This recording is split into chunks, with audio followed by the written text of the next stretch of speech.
AP economy ఉంది కదా, and with respect to group 1 ప్రిలిమ్స్లో ఉంది అండ్ అగైన్ మెయిన్స్లో కూడా ఉంది.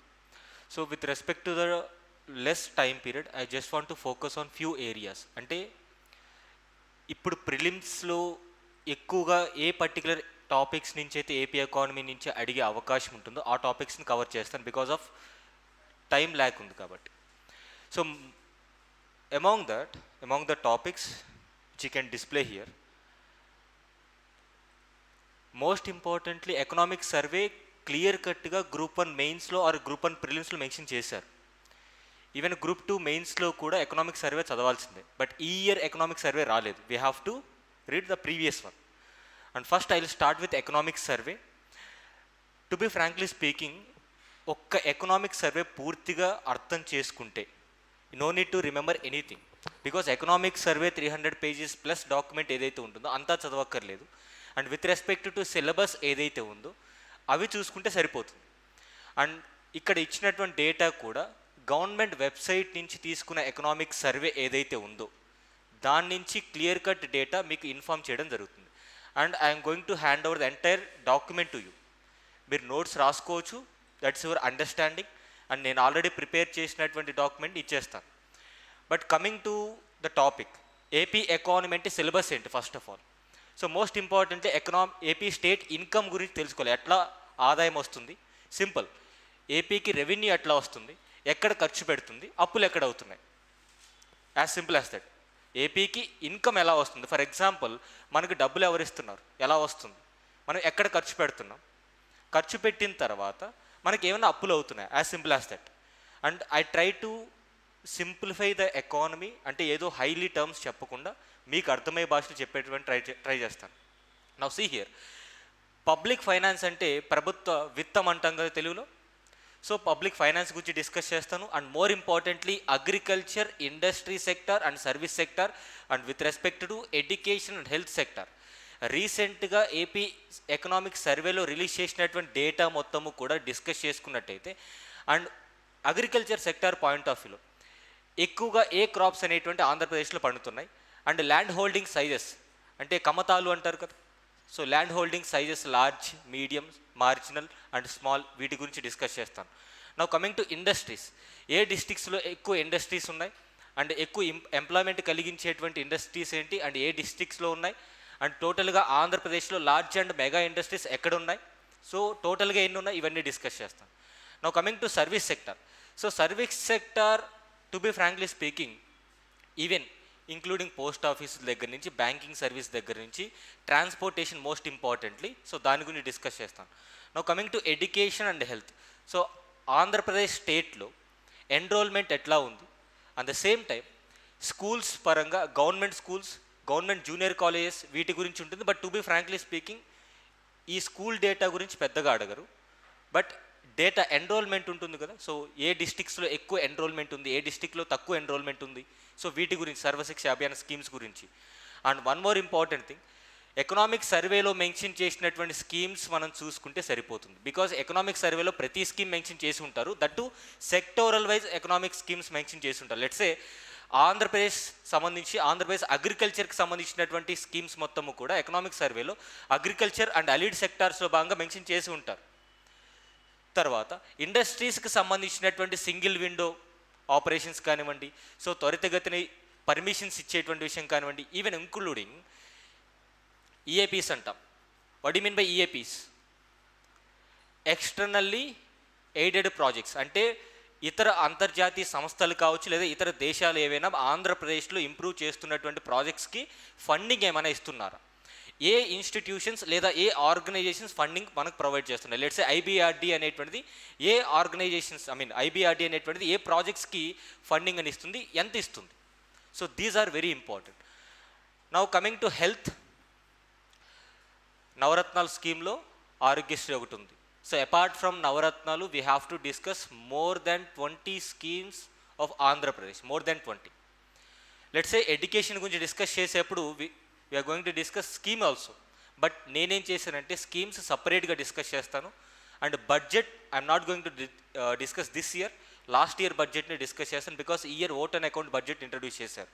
So vote on account budget నుంచి క్వశ్చన్స్ వస్తాయని నేనైతే నమ్మట్లేదు, but I will try to deliver that also. Vote on account budget hardly 2-3 మంత్స్కి ఇంట్రడ్యూస్ చేశారు కాబట్టి, so last year budget discuss చేద్దాం, మన లాస్ట్ ఇయర్ ఎకనామిక్ సర్వేని డిస్కస్ చేద్దాం. Now let us discuss few concepts. How many of you very strong with Indian economy? Indian economy కొంతవరకు చదివి ఉంటారు కదా. జీడిపి అంటే now GSDP, gross state domestic product. So simple, gross state domestic product అంటే ఒక సంవత్సరంలో within the territory of the state, ఆ రాష్ట్ర సరిహద్దుల వరకు ఉన్నటువంటి ప్రదేశంలో ఏవైతే గూడ్స్ అండ్ సర్వీసెస్ తయారవుతాయో వాటి యొక్క అమౌంటే జిఎస్డిపి అంటాం. Same like GDP. So GDP అంటే ఏంటి? Gross domestic product. జిఎస్డిపి అంటే విత్ ఇన్ ద స్టేట్ తయారైనటువంటి వస్తు సేవలకు సంబంధించినటువంటి మూలధనం ఏదైతే 1 ఇయర్కి లెక్కించుతారో దాన్ని జిఎస్డిపి అంటారు. నౌ లెట్స్ సే జిఎస్డిపి నుంచి ఎన్ఎస్డిపి అంటే అర్థం ఏంటి? నెట్ నేషనల్ కాదండి, నెట్టే కదా చెప్పారు. Net state domestic product. Simple. GSDP నుంచి depreciation or else CFC. What you mean by CFC? Consumption of fixed capital అంటాం. సో తెలుగులో స్థిర మూలధనం. So consumption of fixed capital లేదంటే డిప్రిషియేషన్ని డిక్రీజ్ చేసినట్టయితే, జిఎస్డిపి నుంచి డిక్రీజ్ చేసినట్టయితే నెట్ స్టేట్ డొమెస్టిక్ ప్రోడక్ట్ వస్తుంది. Let give example. Let's say ఒక రైతు paddy పండించాడు 40 bags. So 40 bags paddy పండించిన తర్వాత ఓవరాల్గా దీని నుంచి రైస్ ఎంత వస్తుంది? మిషన్ ఆడించిన తర్వాత రైస్ ఒక 35 బ్యాగ్స్ వస్తుంది అనుకోండి. రిమైనింగ్ 5 బ్యాగ్స్ ఏంటి? డిప్రిషియేషన్. లేదా ఒక రైతు 40 బ్యాగ్స్ రైస్ పండించాడు లేదా ప్యాడీ పండించాడు, తనకు ఫైనల్గా చేతికి వచ్చినటువంటి అమౌంట్ 30 బ్యాగ్స్ రైస్ వస్తుంది. Because remaining 10 bags of paddy అనేటువంటిది ఖర్చు అవుతుంది. ఎట్లా ఖర్చు అవుతుంది? ఎగ్జాంపుల్, రైతుకు కూలీలు అవసరం, ట్రాక్టర్ అవసరం. సో ఈ అవసరాలకు సంబంధించి డబ్బంతా కూడా పక్కకు తీయాలి. ఎక్కడి నుంచి తీస్తాడు? పండినటువంటి పంట నుంచే ఖర్చులను తీసేస్తాడు. ఓకేనా? అనదర్ ఎగ్జాంపుల్, ఒక మెకానిక్ ఆర్ ఒక పర్సన్ ట్రాక్టర్ కొన్నాడు. How much? ఒక 5 lakhs పెట్టి ట్రాక్టర్ కొన్నాడు. 5 lakhs పెట్టి. సో ట్రాక్టర్ కొనిన తర్వాత వ్యవసాయాలకు కావచ్చు లేదా ఇతర పర్పసెస్ కోసం ట్రాక్టర్ యూజ్ చేసి ఆ ఇయర్ 7 lakhs సంపాదించాడు. 7 lakhs సంపాదించాడు. నో, ఒక 2 lakhs సంపాదించాడు అనుకుందాం. 2 lakhs. సో ఈ 2 lakhs ఎంటైర్ ప్రాఫిట్ అవుతుందా? కొన్నటువంటి ఖర్చు పక్కన పెట్టేసండి, కొనినటువంటి ఖర్చు పక్కన పెట్టేయండి. జస్ట్ ట్రాక్టర్ కొనంగానే ప్రతిరోజు వర్క్ చేయించవచ్చా? డీజిల్ కావాలి, అది రన్నింగ్ క్యాపిటల్ అంటాం. సో డీజిల్ కావాలి, ఏమైనా రిపేర్స్ వస్తూ ఉంటాయి. ఈ డీజిల్ కాస్ట్ కావచ్చు, రిపేర్స్ కాస్ట్ కావచ్చు, ఇదంతా కూడా డిప్రిషియేషన్ కాస్ట్ అంటాం. ఈ డిప్రిషియేషన్ రిమూవ్ చేస్తే లెట్స్ సే 50,000 రూపీస్ ఖర్చు అయింది. What is the profit? 1,50,000. So depreciation అంటే సింపుల్గా చెప్పాలంటే అరుగుదల అంటాం ఆర్ తరుగుదల అంటాం. తరుగుదల. So even many of you know that బంగారం కొనిన తర్వాత ఎగ్జాక్ట్లీ నెక్స్ట్ డేనే బంగారు షాప్కి తీసుకెళ్తే ఏమంటాడు? తరుగుదల తీయాలని అంటారు. So depreciation is that. Now ఈ జిఎస్డిపి నుంచి డిప్రిషియేషన్ తీసేస్తే ఎన్ఎస్డిపి వస్తుంది, net domestic product. Now what you mean by per capital income? Per capital income ఎట్లా వస్తుంది? Simple logic. Simple. If I make NSDP divided by population, as simple as that. Now what is the relation? అంటే రాష్ట్ర ఆదాయానికి జనాభాకి relation ఏంటి? రాష్ట్రం యొక్క income అనేది population పైన డిపెండ్ అవుతూ ఉంటుంది. లెట్స్ సే పాపులేషన్ ఒకసారి తీసుకుంటే ఆంధ్రప్రదేశ్ రాష్ట్ర జనాభా పెరిగింది అనుకోండి, income I'm not asking about income, sorry, per capital income. జనాభా పెరిగితే పర్ క్యాపిటల్ ఇన్కమ్ ఏమవుతుంది? తగ్గుతుంది. జనాభా పెరిగితే పర్ క్యాపిటల్ ఇన్కమ్ తగ్గుతుంది. అదే జనాభా తగ్గితే పర్ క్యాపిటల్ ఇన్కమ్ పెరుగుతుంది. సో ఇన్వర్స్లీ ప్రపోర్షనల్ అంటాం. Inversely proportional. జనాభా పెరిగితే పర్ క్యాపిటల్ ఇన్కమ్ తక్కువ అవుతుంది. ఫర్ ఎగ్జాంపుల్, మీ ఇంట్లో 5 మెంబర్స్ ఉంటారు, నెలకి 10,000 రూపాయలు ఖర్చు అవుతుంది. 6 మంది ఉంటే ఒక్కొక్కరికి ఖర్చు ఆటోమేటిక్గా తక్కువ స్పెండ్ చేయాల్సి వస్తుంది. అదే ఆదాయము, కానీ జనాలు పెరుగుతున్నారు. అలాంటప్పుడు ఏమవుతుంది? పర్ క్యాపిటల్ ఇన్కమ్ ఒక్కొక్కరి పైన వెచ్చించాల్సినటువంటి ఖర్చు తగ్గిపోతూ ఉంటుంది. So as simple as that. Per capital income ఎప్పుడు తగ్గుతుందంటే జనాభా పెరిగితే పర్ క్యాపిటల్ ఇన్కమ్ తగ్గుతుంది, అండ్ జనాభా తగ్గితే పర్ క్యాపిటల్ ఇన్కమ్ పెరుగుతుంది. ఇది inversely proportional. And to be frankly speaking, రీసెంట్గా జరుగుతున్నటువంటి ఎగ్జామ్స్లో సింపుల్గా ఒక డేటా ఇచ్చేసి క్వశ్చన్లు అడగట్ల, ఈ కంపారిజన్స్ అడుగుతారు. మనం ఏం చేస్తాం? ఆంధ్రప్రదేశ్ పర్ క్యాపిటల్ ఇన్కమ్ ఆ నెంబర్ గుర్తుపెట్టుకొని పోతాం. 2,19,000, 2,30,000. అక్కడ అలా ఉండదు. పర్ క్యాపిటల్ ఇన్కమ్ అనేది దేని బేస్ మీద ఉంటుంది? పాపులేషన్ బేస్ మీద ఉంటుంది. సో పాపులేషన్ ఇంక్రీజ్ అవుతే పర్ క్యాపిటల్ ఇన్కమ్ డిక్రీజ్ అవుతుంది. These are the statements. So I'm trying to think in this way. ఎందుకంటే రీసెంట్గా గ్రూప్ 2 ఎగ్జామ్ అందరు రాసే ఉంటారు. ఎవరైనా రాయలేదా? ఎవరైనా రాయలేదంటే wish you all the best. ఎందుకంటే ఎగ్జామ్ హాల్లో కూర్చుంటే ఫస్ట్ హిస్టరీ పేపర్ వచ్చినప్పుడు వెరీ హ్యాపీ, కంఫర్టబుల్, ప్రతి ఒక్కరు కూడా చైర్లో కూర్చున్నంత ఫీలింగ్ ఇచ్చేశారు. జియోగ్రఫీ కొంచెం డిఫరెన్స్ తేడా కొట్టింది. సొసైటీ ఫస్ట్ క్వశ్చన్ చదివిన తర్వాత పేపర్ మొత్తం తిప్పేయాలి. దెన్ వీ విల్ రియలైజ్ కదా, that is what how the question paper. మనం ఫిక్స్ అయింది ఏంటి? ఎర్లియర్ 2018లో గ్రూప్ 2 పెట్టినప్పుడు 81, 82 cut off. History paper or history section మనం ఫస్ట్ అటెంప్ట్ చేసేప్పుడు ఏమనిపించింది? 85, 90 వెళ్ళిపోతుందేమో కట్ ఆఫ్. ఎందుకంటే ఇదంతా చూడలేదు కదా. యాప్టిట్యూడ్, లాస్ట్ ఇయర్ గ్రూప్ 1లో యాప్టిట్యూడ్ ఇచ్చినంత టఫ్నెస్ ఏ సబ్జెక్ట్ ఇవ్వలేదు. Try to be strong with that. అంటే ఈ వారంలో ఎలాంటి చేంజెస్ మనం చేయలేకపోయినప్పటికీ కూడా సో బేసిక్ కాన్సెప్ట్స్ అనేవి నేర్చుకోవడానికి ట్రై చేయండి. Now don't worry about AP economy. I think ఈరోజు ఈ సెషన్ మొత్తం మీద ఒకసారి వింటే, ఏపీ ఎకనామిక్ సర్వే వింటే, you feel that you are very confident for sure. Now so depreciation అంటే ఇక్కడ తెలుగులో కూడా ఇచ్చాను. And one more important thing, notes రాసుకోవాలనుకుంటే ఒక 1 minute టైం అడిగినా సరే I will give and dictate, you can write. లేదు అంటే I will forward the same document to you, prepare for that. Now as I said, per capital income అంటే అర్థం ఏంటి? State income by population. So దేని మీద depend అయి ఉంటుంది? Per capital income అనేది పెరగాలన్నా తగ్గాలన్నా పాపులేషన్ మీద డిపెండ్ అయి ఉంటుంది. Please to remember that point. And ఇంకొకటి ఇన్వర్స్లీ ప్రపోర్షనల్. పాపులేషన్ పెరిగితే పర్ క్యాపిటల్ ఇన్కమ్ తగ్గుతుంది, పాపులేషన్ తగ్గితే పర్ క్యాపిటల్ ఇన్కమ్ పెరుగుతుంది. Inversely proportional.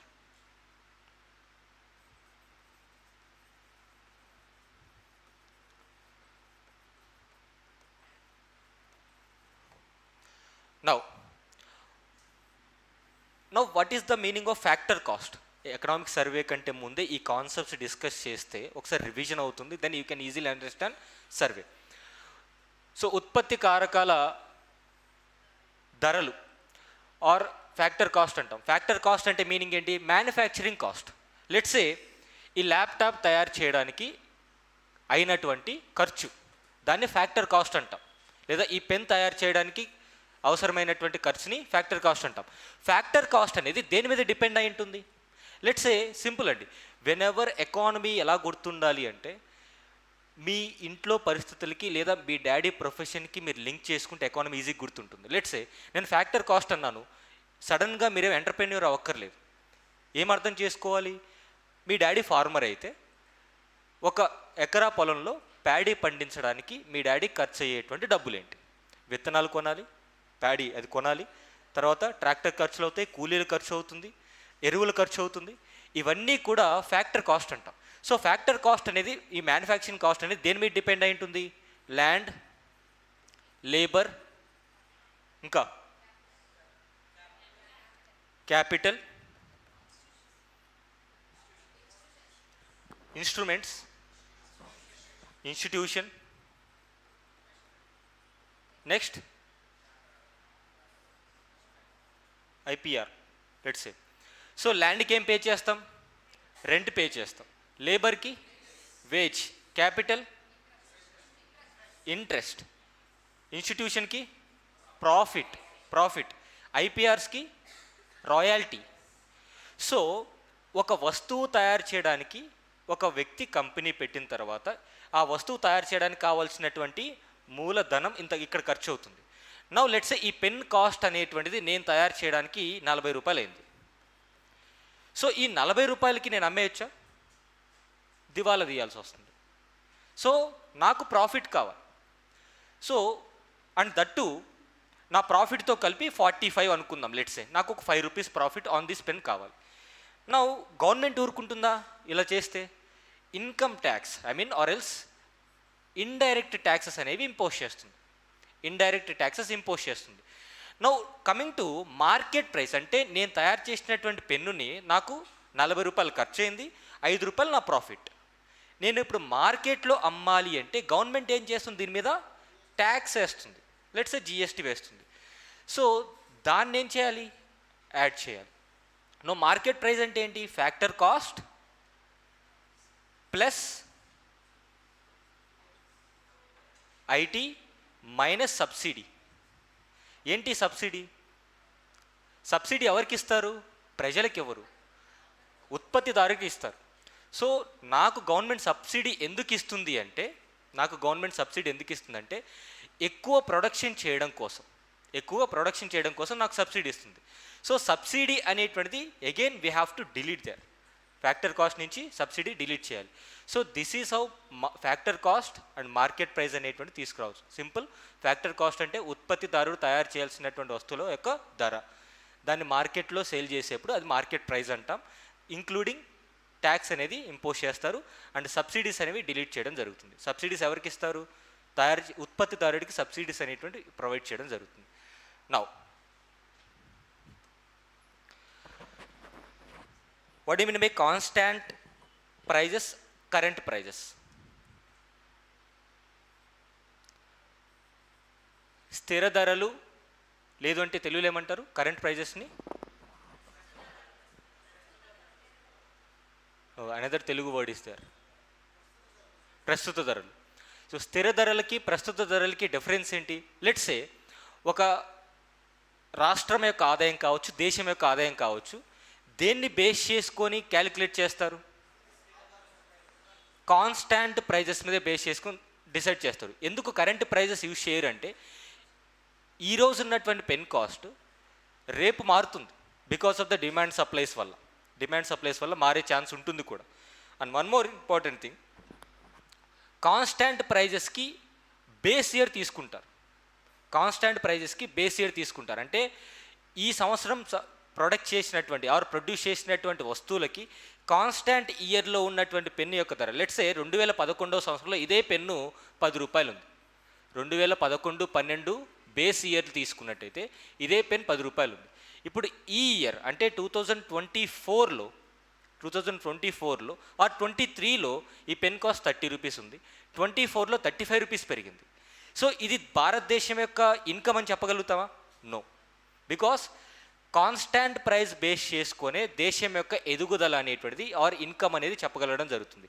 ఎందుకంటే డిమాండ్ సప్లైస్ డిఫరెన్సెస్లో భాగంగా ఎప్పటికప్పుడు ధరలు ఫ్లక్చువేట్ అవుతూ ఉంటాయి. ఈ ఫ్లక్చువేషన్ని నార్మలైజ్ చేయడం కోసం బేస్ ఇయర్ తీసుకుంటాం. లెట్స్ సే ఇక్కడ ఇంకో డౌట్ ఏంటి, 2011-12నే బేస్ ఇయర్కి ఎందుకు తీసుకున్నారు? 2010-11 తీసుకోవచ్చు fancy number.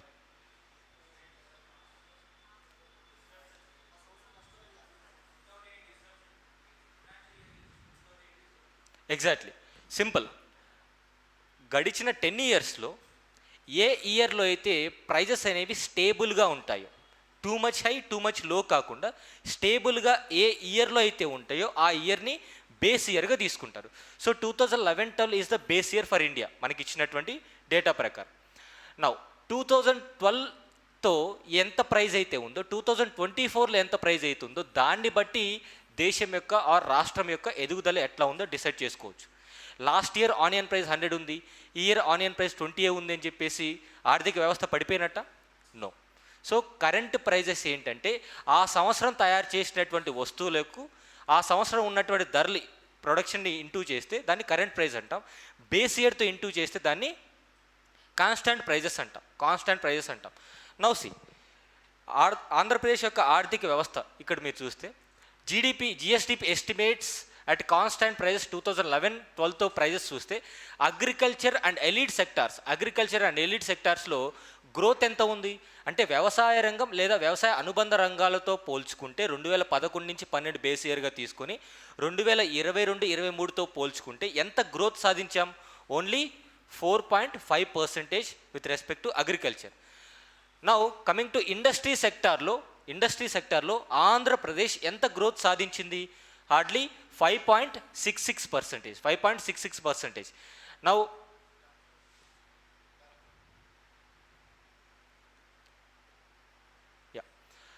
Now with respect to service sector అంటే సేవా రంగంలో ఆంధ్రప్రదేశ్ స్టేట్ 2011-12 కాన్స్టాంట్ ప్రైజెస్తో పోల్చుకుంటే ఎంత వృద్ధి సాధించింది ఈ యొక్క సర్వీస్ సెక్టార్లో అంటే 10.05%. సో విత్ రెస్పెక్ట్ టు వ్యవసాయ మరియు వ్యవసాయ అనుబంధ రంగాల్లో ఆంధ్రప్రదేశ్ యొక్క వృద్ధి ఎంత ఉంది అంటే 4.54%.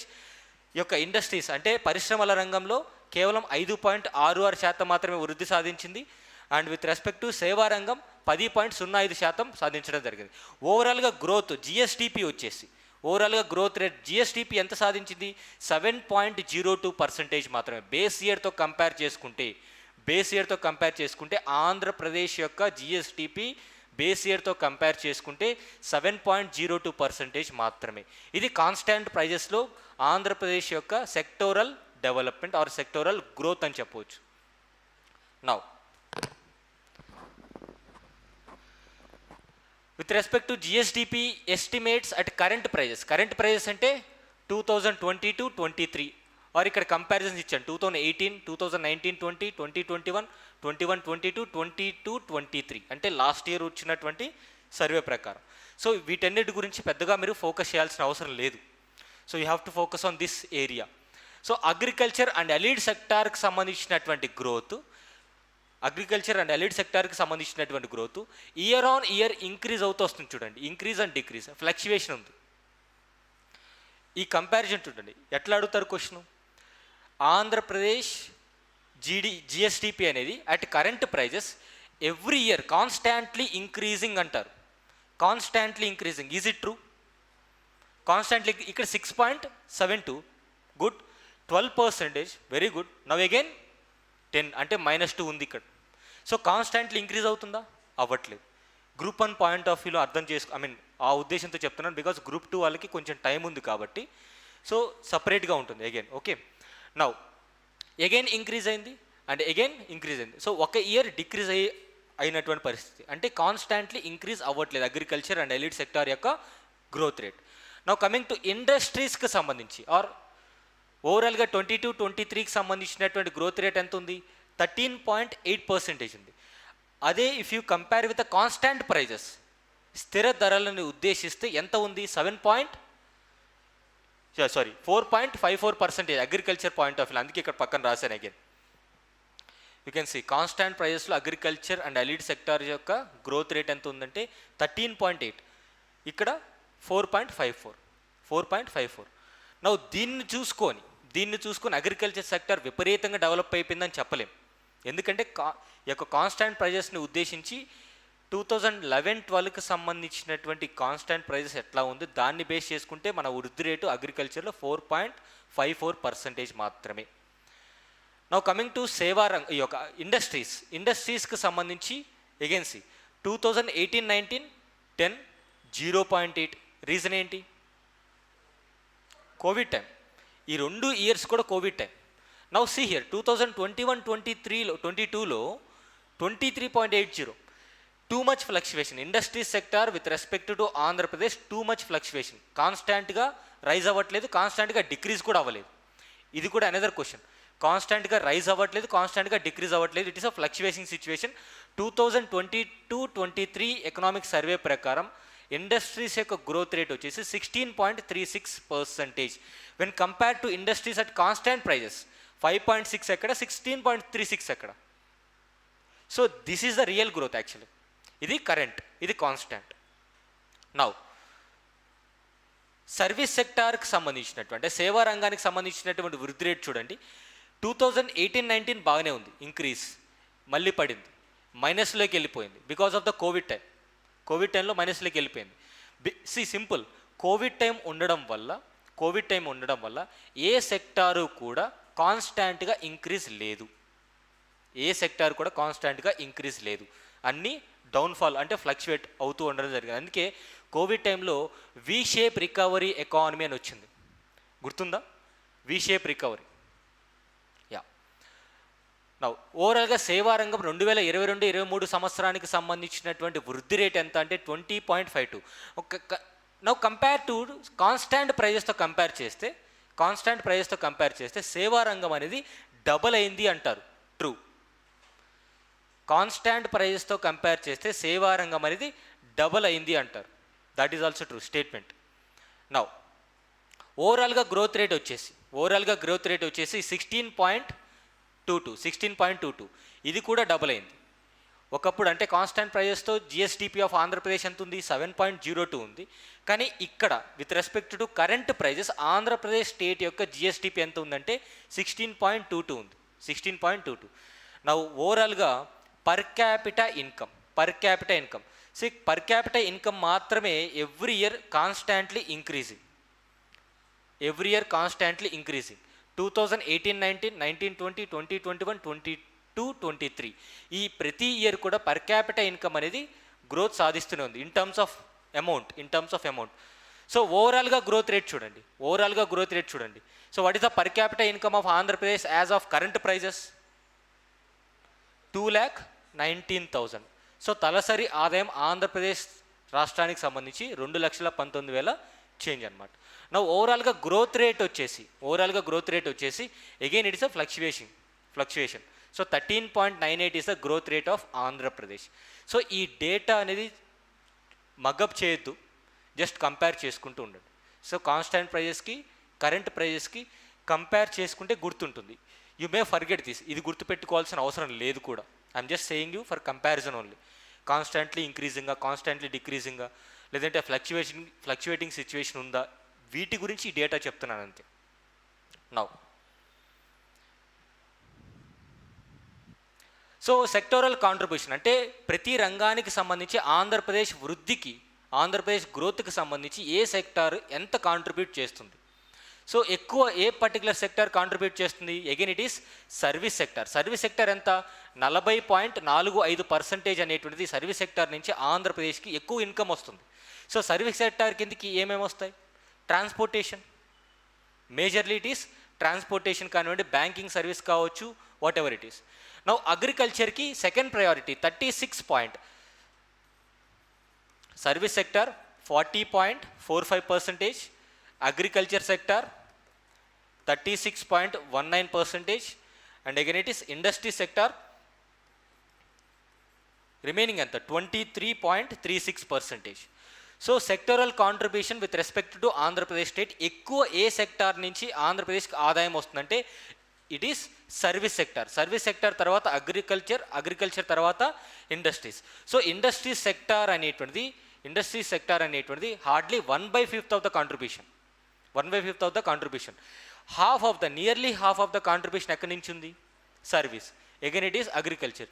సాధారణంగా మనం చేసే మిస్టేక్ ఏంటంటే, అంటే ఇంత చిన్న క్వశ్చన్స్ ఎవరు, to be frankly speaking, group 1 స్థాయి కావచ్చు, గ్రూప్ 2 స్థాయి కావచ్చు, కంపారిజన్స్ అడిగినప్పుడు which of the following sectors contributing more అని అడిగితే, మా డాడీ ఫార్మర్ కదా, మాకు ఎక్కువ పొలం ఉంది, లేదంటే మా ఊర్లో ఎక్కువ గోదావరి డిస్ట్రిక్ట్స్ కానీ ఇట్లా ఏం చేస్తారంటే ఎక్కువ వ్యవసాయం ఉంది కాబట్టి అగ్రికల్చర్. బట్ అగ్రికల్చర్ కంపారిటివ్లీ 4% తక్కువ.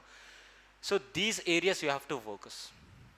So service sector, agriculture sector and industries. ఇది సెక్టోరల్ కాంట్రిబ్యూషన్. నౌ రాష్ట్రానికి ఆదాయం ఎలా వస్తుంది? Taxes. So tax revenues, non tax revenues. So tax revenues అంటే మనం స్వేచ్ఛగా పన్నులు కడితే ప్రభుత్వానికి వచ్చేటువంటి డబ్బు అది. నాన్ ట్యాక్స్ రెవెన్యూస్ ఎట్లా వస్తాయి? Non tax revenues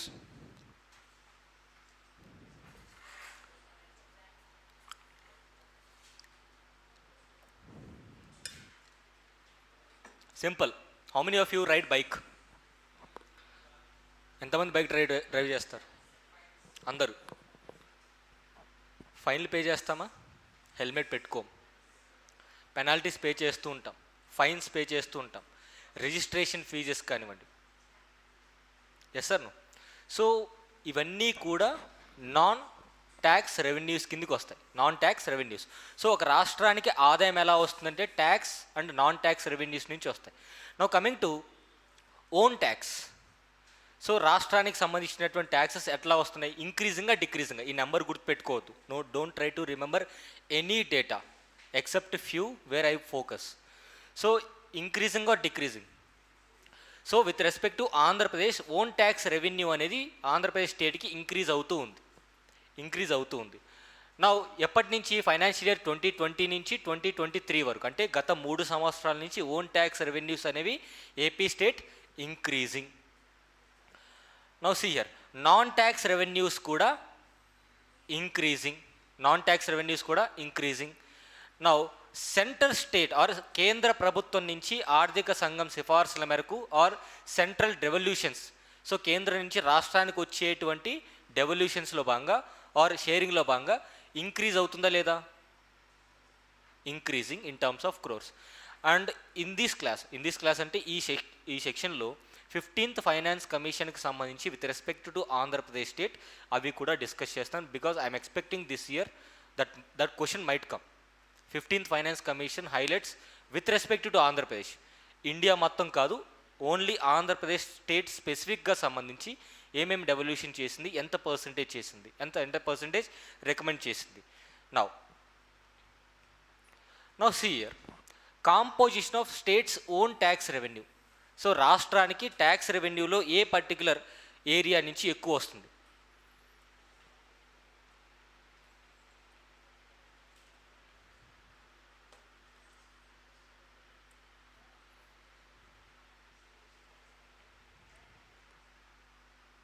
someone is calling. పిలిచారు ఎవరైనా?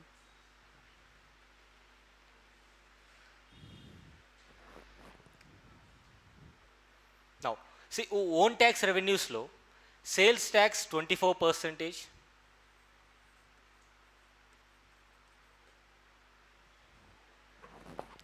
అండ్ మోటార్ వెహికల్ వచ్చేసి 6%, స్టేట్ జిఎస్టీ వచ్చేసి 34%. ఎక్కువ major contribution SGST.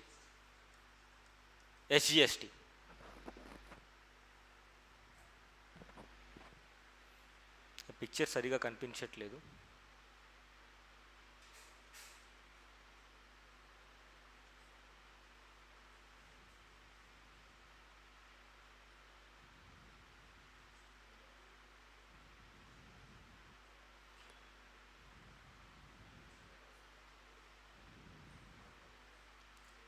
Just give me a second, I'll give the clarity on that. Yeah.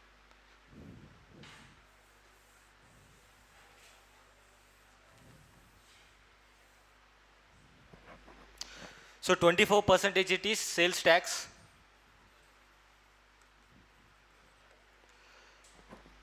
Motor vehicles tax నుంచి 6%. And state excise duty వచ్చేసి 19%. 19% state excise duty.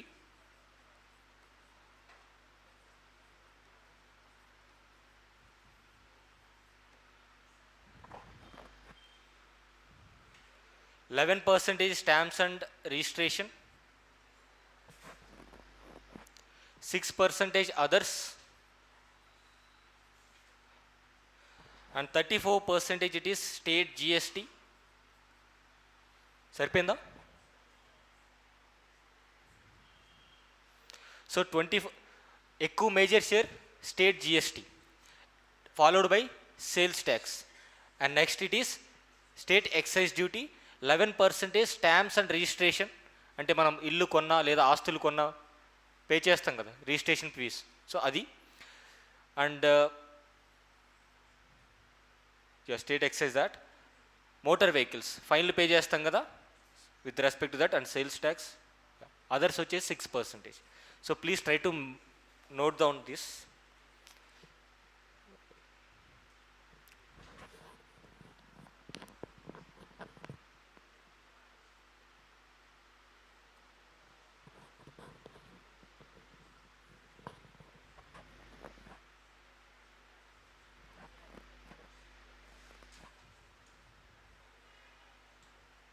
Shall I skip?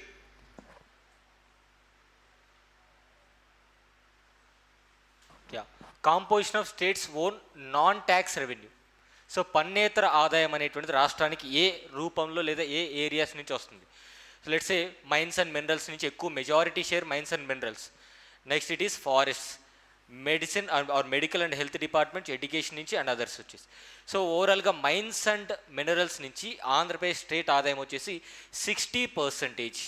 So రాష్ట్రానికి non tax రెవెన్యూస్లో భాగంగా, అంటే పన్నేతర ఆదాయంలో భాగంగా ఆంధ్రప్రదేశ్ రాష్ట్రానికి ఎక్కువగా వచ్చేటువంటి రెవెన్యూ ఎక్కడి నుంచి? Mines and minerals. So hope you know ఏ స్టేట్ ఏ డిస్టిక్లో ఎలాంటి మినరల్స్ దొరుకుతాయి జాగ్రఫీ పాయింట్ ఆఫ్ వ్యూ చదివారని అనుకుంటున్నాను. So please go through that. And రీసెంట్గా గ్రూప్ 2 ఎగ్జామ్లు అడిగింది కూడా ఫోకస్ చేసి మరీ అడిగారు అలాంటివి. Now 3% it is for medicine or and health areas. Forest వచ్చేసి 1% ఫర్ ఫారెస్ట్. ఎడ్యుకేషన్ వచ్చేసి 4%.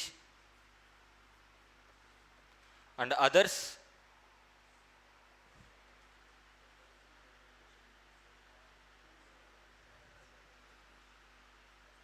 32% ఫర్ అదర్స్. ఈ పిక్చర్, ఈ డాక్యుమెంట్ అంతా కూడా AP economic survey 2022-23 document. So well authenticated. It is not my interpretation, it is the interpretation of DS, department of economics and statics. So that is the organisation which gives state income, state revenue ఎట్లా వస్తుందని చెప్పేసి.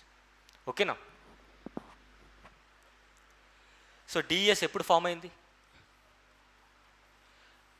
So Andhra Pradesh స్టేట్కి సంబంధించినటువంటి ఆదాయం ఎంత ఉంది, income ఎట్లా వస్తుంది మొత్తం ఎస్టిమేట్ చేసి చెప్పేది ఎవరు? DS, department of economics and statics. 1971లో ఏర్పాటైనటువంటి సంస్థ ఇది. ఇండియా జీడిపిని చెప్పేటువంటి సంస్థ ఏంటి? ఆర్ ఇండియా జీడిపిని క్యాలిక్యులేట్ చేసేటువంటి సంస్థ? NSO or CSO? National static office.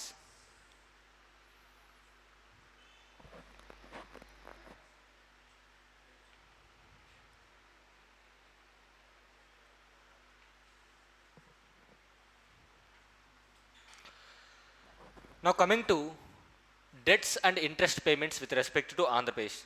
ఆదాయం ఎట్లా వస్తుందో చూసాం, అప్పులు కూడా అవుతాయి కదా రాష్ట్రానికి. సో అప్పులు అనేవి ఏ స్టేట్కైనా కామన్.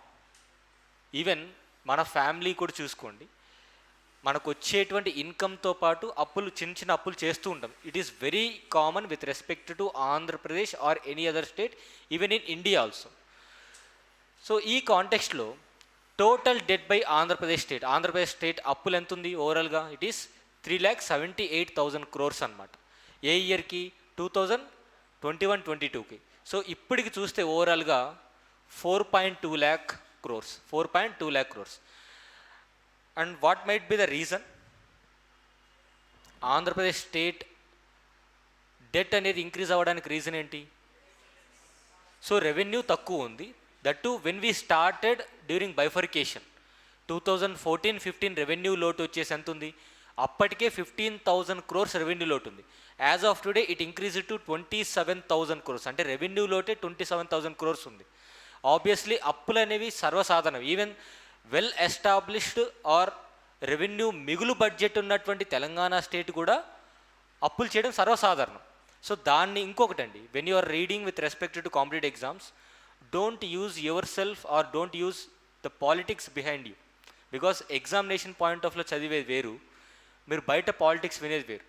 సో దాంతో మీ కాంపిటేటివ్ ఎగ్జామ్స్కి సంబంధం లేదు. బయట ఎన్నైనా జరుగుతూ ఉండొచ్చు, but end of the day government ఇచ్చేటువంటి డేటా మాత్రమే మీరు చూసుకోవాలి. కొంతమంది అంటుంటారు ఇన్ని లక్షల కోట్లు అయిపోయింది, doesn't matter for you. Now ఈ డెట్స్ అనేటువంటి అప్పులు అనేవి ఎక్కడి నుంచి తీసుకుంటాం ఎక్కువ? I will tell the share.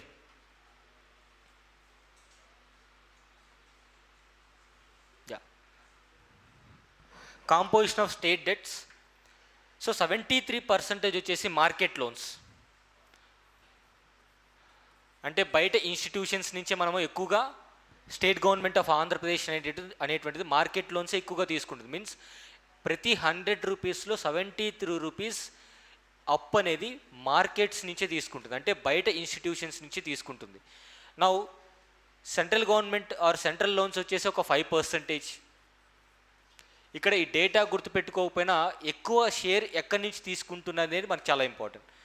Now next వచ్చేసి others 13%,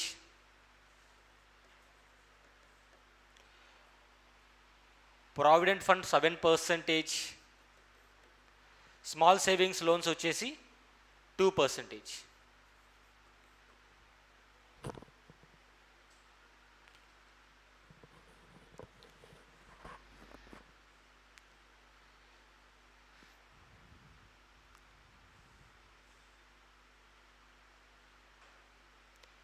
And remember, revenue deficit of Andhra Pradesh with respect to 22-23 2022-23 సంవత్సరానికి సంబంధించి రెవెన్యూ డెఫిషిట్ అనేటువంటిది సమ్వేర్ అరౌండ్ 29,000 crores, 29,000 కోట్ల రూపాయల లోటు బడ్జెట్ అనేటువంటిది ఆంధ్రప్రదేశ్కి ఉంది. విభజనలో భాగంగా these are the challenges. Group 1 point of వ్యూలో విభజనాంతరం సమస్యల గురించి ఏపీ ఎకానమీ పాయింట్ ఆఫ్ వ్యూలో మెన్షన్ చేశారు.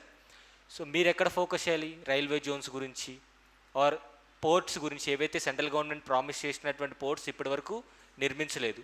అండ్ వన్ మోర్ ఇంపార్టెంట్, ఈ యొక్క రెవెన్యూ లోడ్ బడ్జెట్ అనేటువంటి స్టార్టింగ్ 15,000 ఉంది.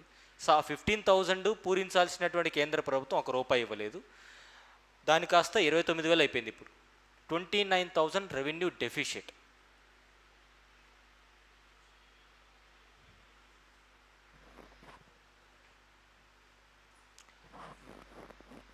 నౌ స్టేట్ ఇన్కమ్ చూసాం, డెట్ చూసాం. Now where we are spending, expenditure, వ్యయం ఎక్కడ ఖర్చు పెడుతున్నాం ఎక్కువగా. సో ఖర్చు అనేటువంటిది ఎంత పెడుతున్నారు చూడండి ఒకసారి. రెవెన్యూ ఎక్స్పెండిచర్ వచ్చేసి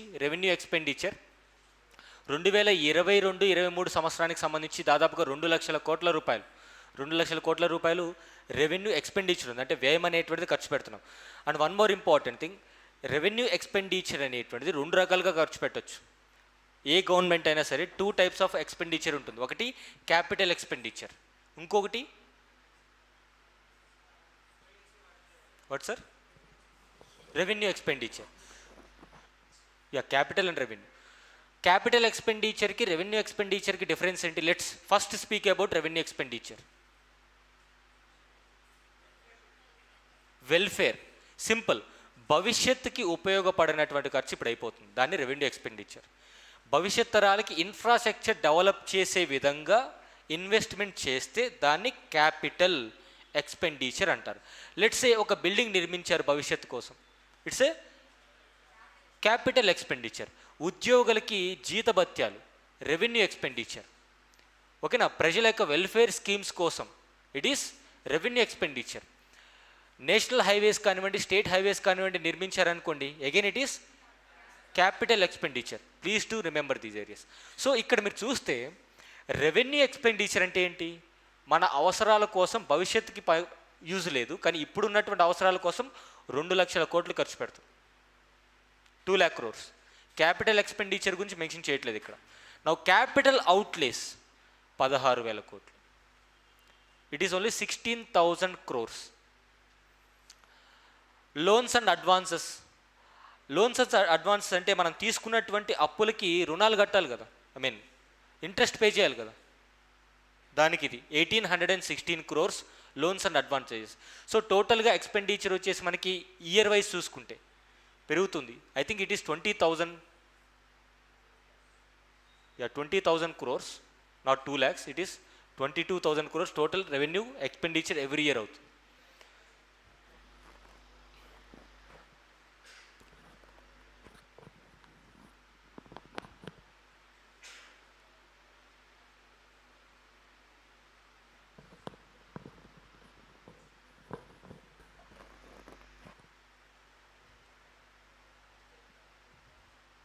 Now see interest payments. So interest payments ఎంత చేస్తున్నాం ఎవ్రీ ఇయర్? 25,000 crores. తీసుకున్నటువంటి అప్పులకి వడ్డీయే 25,000 కోట్లు ఖర్చు పెడుతున్నాం. అండ్ నౌ 29,000 crores వచ్చేసి రెవెన్యూ డెఫిషియట్. ఇందాక చెప్పాను కదా, రెవెన్యూ లోటు 29,000 కోట్లు రెవెన్యూ లోటు అనేటువంటిది ఉంది. And physical deficit no need to remember 47,000 crores. Just remember this. Now, with respect to agriculture sector, agro-climatic zones అంటే మీనింగ్ ఏంటి?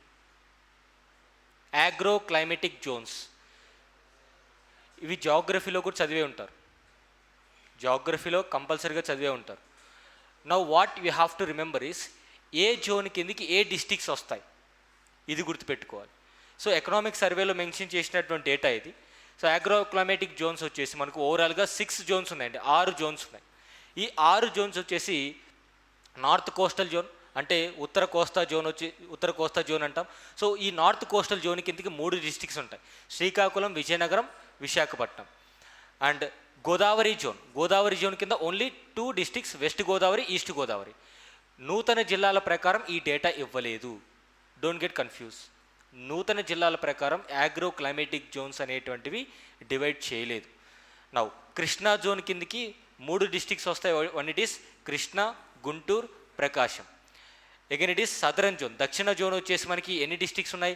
Chittoor, YSR Kadapa and Sri Potti Sriramulu, Nellore districts. ఈ 3 జిల్లాలు వచ్చేసి southern zone. Scarce rainfall zone. So తక్కువ వర్షపాతం నమోదయ్యేటువంటి జోన్ వచ్చేసి కర్నూలు అండ్ అనంతపురం. ఇవి by heart చేయాల్సిన అవసరం లేదు, ఎందుకంటే సింపుల్. ఆంధ్రప్రదేశ్లో తక్కువగా వర్షపాతం నమోదయ్యేటువంటి డిస్టిక్ ఏంటి? Anantapur. Simple.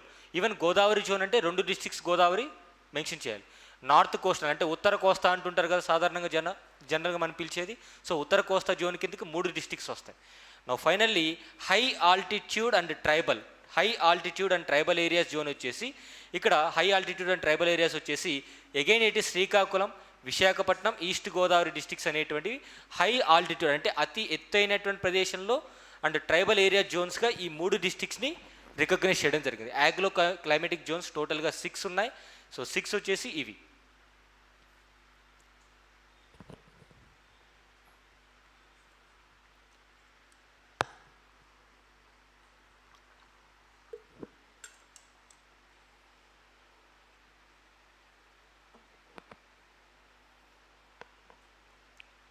So how many of you are well acquainted with schemes of Andhra Pradesh? Schemes of Andhra Pradesh చదివారా? బికాస్ ఎకానమీలో, ఏపీ ఎకానమీలో స్కీమ్స్ గురించి కూడా మెన్షన్ చేశారు. ఈవెన్ కరెంట్ అఫైర్స్లో భాగంగా చదివే ఉంటారు. But I'm going to explain again schemes మొత్తం మళ్ళీ ఒకసారి రివైజ్ చేస్తాం.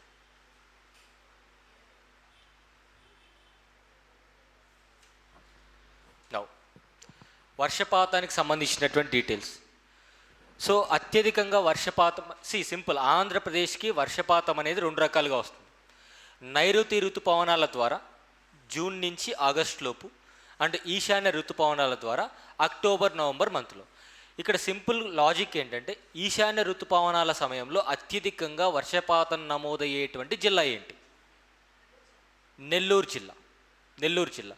సో ఇవి చాలా ఇంపార్టెంట్. తర్వాత అత్యధికంగా వర్షపాతం ఎంత నమోదవుతుంది, అంటే యాక్చువల్ ఎంత ఉంది, నార్మల్ ఎంత ఉంది. సో యాక్చువల్ అంటే ఏంటి? ఇంత ఎక్స్పెక్టేషన్ ఉంది కానీ ఓవరాల్గా వర్షపాతం నమోదైంది కొంతే. ఎంత డీవియేషన్ ఉంది. సో డీవియేషన్ ఎంత తగ్గింది అనేది మనం గుర్తుపెట్టుకోవాల్సిన అవసరం లేదు, బట్ యాక్చువల్స్ చూద్దాం.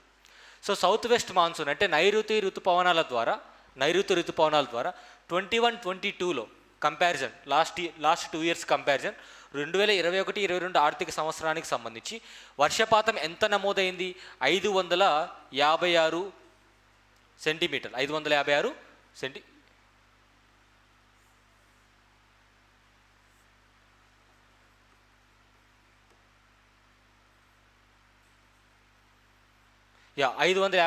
సెంటీమీటర్ల వర్షపాతం. నా 2022-23కి సంబంధించి వర్షపాతం ఎంత నమోదైంది? 574.8 సెంటీమీటర్స్. యాక్చువల్ ఎంత ఉంది? యాక్చువల్ ఎప్పుడు కూడా గుర్తుపెట్టుకుని, యాక్చువల్ ఎప్పుడు కూడా సాధారణంగా ఎక్కువే ఉంటుంది. సో అంత వర్షపాతం రీచ్ అవ్వడం కష్టం. నౌ ఈశాన్య ఋతుపవనాల సమయంలో, ఈశాన్య ఋతుపవనాలు వచ్చేసి నార్త్ ఈస్ట్ మాన్సూన్స్ అంటాం. నార్త్ ఈస్ట్ మాన్సూన్స్ టైంలో 2021-22కి సంబంధించి ఎంత వర్షపాతం నమోదైంది? 296 సెంటీమీటర్ల వర్షపాతం నమోదైంది. అంటే ఈశాన్య ఋతుపవనాలు 2022-23కి వచ్చేప్పటికి 285, అంటే వర్షపాతం అనేది తగ్గింది. ఈశాన్య ఋతుపవనాలకు సంబంధించి వర్షపాతం అనేది తగ్గింది. ఇక్కడ ఇంక్రీజ్ అయింది. నా ఓవరాల్గా టోటల్గా జూన్ టు మే వర్షపాతం అనేటువంటి సాధారణ వర్షపాతం వచ్చేసి మనకి 966. ఎప్పుడు? 2021-22లో. నెక్స్ట్ ఇయర్ అంటే 2022-23లో వర్షపాతం అనేది అగైన్ ఇట్ ఈస్ డిక్రీజ్డ్, తగ్గింది. సో లాస్ట్ 2 years సాధారణ వర్షపాతం అనేది కంపేర్ చేస్తే వర్షపాతం తగ్గింది. Please to remember this point. ఈ డేటా గుర్తుపెట్టుకోవాలి, కానీ ఇది ఇంపార్టెంట్ అండి. 996 అండ్ 860 అనేటువంటిది ఇంపార్టెంట్. ఎందుకంటే ఓవరాల్గా టోటల్ వర్షపాతం అనేది ఆంధ్రప్రదేశ్లో ఎంత ఉంది, నార్మల్ ఎంత ఉంది? 966 last year and recent year వచ్చేసి 860 అనమాట. 860 actuals. No need to remember.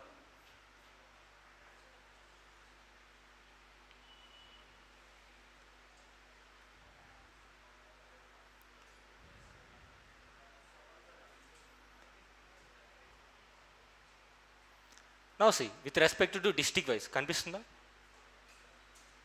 Is it appearing? Now, so జిల్లాల వారీగా సాధారణ వర్షపాతం అనేటువంటిది ఏ డిస్టిక్లో ఎక్కువగా ఉంది, ఏ డిస్టిక్లో తక్కువగా ఉంది? ఈశాన్య ఋతుపవనాల సమయంలో కావచ్చు, and south east monsoon time పీరియడ్లో కావచ్చు. నైరుతి ఋతుపవనాలకు సంబంధించి, అంటే సౌత్ వెస్ట్ మాన్సూన్కి సంబంధించి అండ్ ఈశాన్య ఋతుపవనాలకు సంబంధించి జిల్లాల వారీగా చూస్తే వాస్తవం అంటే యాక్చువల్స్ వచ్చేసి టోటల్ వర్షపాతం యాక్చువల్స్ వచ్చేసి ఎక్కువగా ఏ డిస్ట్రిక్ట్స్లో 1261.5 వచ్చేసి 1261.5 సెంటీమీటర్స్ వచ్చేసి it is doctor BR Ambedkar Konaseema district. So అదేవిధంగా వర్షపాతం సాధారణం ఎక్కువగా నమోదైనటువంటి డిస్టిక్ కూడా doctor BR Ambedkar Konaseema district అనమాట. Please to remember, doctor BR Ambedkar Konaseema డిస్టిక్లో ఎక్కువ వర్షపాతం 2022-23 సంవత్సరానికి నమోదైంది. సాధారణ వర్షపాతం అంటే నార్మల్ రెయిన్ఫాల్ అంటాం. అగైన్ అతి తక్కువ వర్షపాతం యాక్చువల్స్ వచ్చేసి కర్నూలు డిస్టిక్, కానీ అతి తక్కువ వర్షపాతం నమోదైనటువంటి డిస్టిక్ వచ్చేసి అనంతపురం. సో యాక్చువల్గా ఏ డిస్టిక్లో తక్కువ పడుతుందని ఎస్టిమేట్ చేశారు అంటే, యాక్చువల్గా ఏ డిస్టిక్స్లో ఆంధ్రప్రదేశ్లో ఉన్నటువంటి ఏ జిల్లాలో వర్షపాతం తక్కువగా పడుతుంది అని ఎక్స్పెక్ట్ చేశారంటే 600 వచ్చేసి కర్నూలు డిస్టిక్. సో వర్షపాతం బాగా తక్కువగా నమోదైనటువంటి డిస్టిక్ వచ్చేసి Anantapuram 459.0 centimetres. So it is very obvious, సాధారణం అనమాట. ఎందుకంటే అనంతపురంలో వర్షపాతం అనేటువంటిది తక్కువ పడడం సర్వసాధారణం. అండ్ ఐ హోప్ జాగ్రఫీలో human geography, economic geography with respect to Andhra Pradesh చదివితే ఏపీ ఎకానమీ స్పెసిఫిక్గా చదవక్కర్లేదు. అంటే ఈ ఏపీ ఎకనామిక్ సర్వే చదివితే సరిపోతుంది, ఓకేనా? బికాస్ ఏపీ ఎకానమీకి ఒక 2 యూనిట్స్ సిలబస్ ఇచ్చారు, కానీ అదంతా కూడా అగైన్ జాగ్రఫీలో ఉంది, ఏపీ జాగ్రఫీలో ఉంది. నెక్స్ట్ సో ఆంధ్రప్రదేశ్లో ఎక్కువగా పండేటువంటి పంట ఏంటి? వరి. నౌ ఆంధ్రప్రదేశ్లో food grains, with respect to food grains data ఇచ్చాను and with respect to worry పంటకు సంబంధించినటువంటి అంశం కూడా. సో ఇక్కడ ఖరీఫ్లో ఎంత, రబీలో ఎంత అవసరం లేదు. ఖరీఫ్లో ఎంత సాగు చేశారు, రబీలో ఎంత సాగు చేశారు అవసరం లేదు. కానీ ఖరీఫ్ ఏ టైం పీరియడ్ ఆర్ రబీ ఏ టైం పీరియడో తెలుసుకోవాలి. సో ఖరీఫ్ వచ్చేసి వర్షాలు స్టార్ట్ అయినటువంటి మంత్ జూన్ నుంచి కదా. సో ఈ వర్షాకాలంలో వచ్చేటువంటి సీజన్ వచ్చేసి ఖరీఫ్ సీజన్, వింటర్ వచ్చేసి రబీ సీజన్. అండ్ ఇంకొకటి జాగ్రఫీ పాయింట్ ఆఫ్ వ్యూలో crops and their seasons. For example గోధుమ ఖరీఫ్లో పండుతుందా, రబీలో పండుతుందా, జయీద్లో పండుతుందా? Very good, it is rabi, kharif కాదు, it is rabi. So rabi crops అనేటువంటివి వర్షపాతం తక్కువగా ఉన్నా పండుతుంది. With respect to weather conditions difference ఉంటుంది, సింపుల్. వింటర్ సీజన్ వచ్చేసి రబీ అండ్ రైనీ సీజన్ వచ్చేసి ఖరీఫ్, జయీద్ వచ్చేసి సమ్మర్. ఐ థింక్ మొన్న ఒక క్రాప్ గురించి అడిగారు గ్రూప్ 2లో. Which of the following crop is exclusively rabi crop ఏదో అడిగారు. Remember or not? ఆవాలు, మస్టర్డ్. నౌ సి 2021-22 సంవత్సరానికి సంబంధించి టోటల్గా ఎన్ని లక్షల హెక్టార్లలో పంటలు పండిస్తున్నారు ఫుడ్ గ్రెయిన్స్ అంటే 41.34 లక్షల హెక్టార్లు. ఒక హెక్టార్ అంటే ఎంత అండి? ఒక హెక్టార్ అంటే ఎంత? 2.45 ఎకర్స్. 2.45 ఎకర్స్. సో ఈ విధంగా చూసుకుంటే 2021-22కు సంబంధించినటువంటి ఎంత ఏరియా కల్టివేషన్ అనేది ఫుడ్ గ్రెయిన్స్ పండించారు అంటే 41.34. 2022-23 సంవత్సరానికి సంబంధించి ఫుడ్ గ్రెయిన్స్ యొక్క ప్రొడక్షన్ అనేది ఫుడ్ గ్రెయిన్స్ యొక్క కల్టివేషన్ అనేది ఎన్ని లక్షల హెక్టార్లలో ఉంది? 39.59. అంటే ఫుడ్ గ్రెయిన్స్ కల్టివేషన్ అనేది ఇన్ టర్మ్స్ ఆఫ్ ఏరియా తగ్గిందా లేదా? So it is decreased. Now coming to production. So obviously ఇక్కడ చూడండి 2021-22 సంవత్సరానికి సంబంధించి లక్షల టన్నుల్లో ప్రొడక్షన్ అనేటువంటిది 154.85. ఫుడ్ క్రాప్స్ యొక్క ప్రొడక్షన్ అనేటువంటిది 21-22లో 154.88 lakh tons. Now next year అంటే 2022-23 సంవత్సరానికి సంబంధించి 169.30 ల్యాక్ టన్స్. ప్రొడక్షన్ ఇంక్రీజ్ అయింది. Yes sir? కల్టివేషన్ ల్యాండ్ తగ్గింది, ప్రొడక్షన్ ఇంక్రీజ్ అయింది. What you mean by that? Productivity increase అయింది. ప్రొడక్టివిటీ అంటాం. సో ప్రొడక్టివిటీ ఇంక్రీజ్ అయింది. తక్కువ ల్యాండ్లో ఎక్కువ ఈల్డింగ్ ఎక్కువ పంట తీస్తున్నామంటే productivity of the land is increasing అంటాం. Now see here paddy cultivation గురించి. ఎందుకంటే ఆంధ్రప్రదేశ్ అనేటువంటిది ప్రాముఖ్యంగా పండించేటువంటి పంట వరి. అండ్ ఎక్కువ లక్షల హెక్టార్లలో కూడా ఏరియా కల్టివేషన్ వచ్చేసి వరి ఎక్కువగా. If you take Kosta districts మొత్తం తీసుకోండి, including Prakasam district. So Prakasam డిస్టిక్లో కూడా కొంత ఏరియాలో వరి బాగానే పండిస్తారు. సో అటు శ్రీకాకుళం, విజయనగరం, విశాఖపట్నం, ఈస్టు, వెస్టు, కృష్ణా, గుంటూరు, ప్రకాశం, నెల్లూరు ఈ డిస్టిక్స్ మొత్తము కూడా ఇంక్లూడింగ్ ద కర్నూలు డిస్టిక్. ఎందుకంటే KC canal Krishna, Tungabhadra waters అనేటువంటి ఫుల్ ఫ్లెజ్డ్గా ఉంటాయి కాబట్టి ఈ డిస్టిక్స్లో కూడా వరి సాగు అనేటువంటి చాలా ఎక్కువగా ఉంటుంది. సో ఓవరాల్గా ఆంధ్రప్రదేశ్ స్టేట్ మొత్తానికి సంబంధించి వరి పంట అనేటువంటిది ఇన్ టర్మ్స్ ఆఫ్ ఏరియా కావచ్చు, ఇన్ టర్మ్స్ ఆఫ్ ప్రొడక్షన్ కావచ్చు ఎక్కువే compare to other crops. Now టోటల్గా ఎన్ని లక్షల హెక్టార్లలో వరి పండించారు అంటే 24.12 ల్యాక్ హెక్టార్స్. అంటే ఇక్కడ పండించినటువంటి majority of the half of the area అంటే సగానికి సగం పైగా వ్యవసాయ భూమి అనేటువంటిది వరికి మాత్రమే పండించడానికి ఉపయోగిస్తున్నారు. 24.12 ల్యాక్ హెక్టార్స్. అగైన్ నెక్స్ట్ ఇయర్కి చూడండి 22-23 చూడండి 22.5. అంటే కల్టివేబుల్ ల్యాండ్ అనేది వరికి సంబంధించి తగ్గింది. Now see here cultivable land తగ్గింది కానీ ప్రొడక్షన్ మాత్రం పెరిగింది. సో గత 2 సంవత్సరాల్లో కల్టివేషన్ ల్యాండ్ అనేది తగ్గుతూ వచ్చింది కానీ ప్రొడక్షన్ మాత్రం ఇంక్రీజ్ అవుతుంది. అది ఈవెన్ ఫుడ్ క్రాప్స్ కావచ్చు లేదంటే ప్యాడీ క్రాప్ కావచ్చు, ప్రొడక్టివిటీ ప్రొడక్షన్ అనేది ఇంక్రీజ్ అయింది. నౌ టోటల్గా ఏపీ స్టేట్లో 2021 సంవత్సరానికి సంబంధించి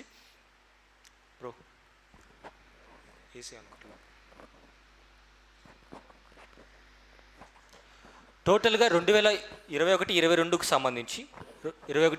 సంబంధించి ప్యాడీ ప్రొడక్షన్ అనేటువంటిది సో టోటల్ ప్యాడీ ప్రొడక్షన్ అనేటువంటిది 133.65 ఏ ఇయర్లో? Recent of the year 2022-23 and previous year వచ్చేసి 121.76.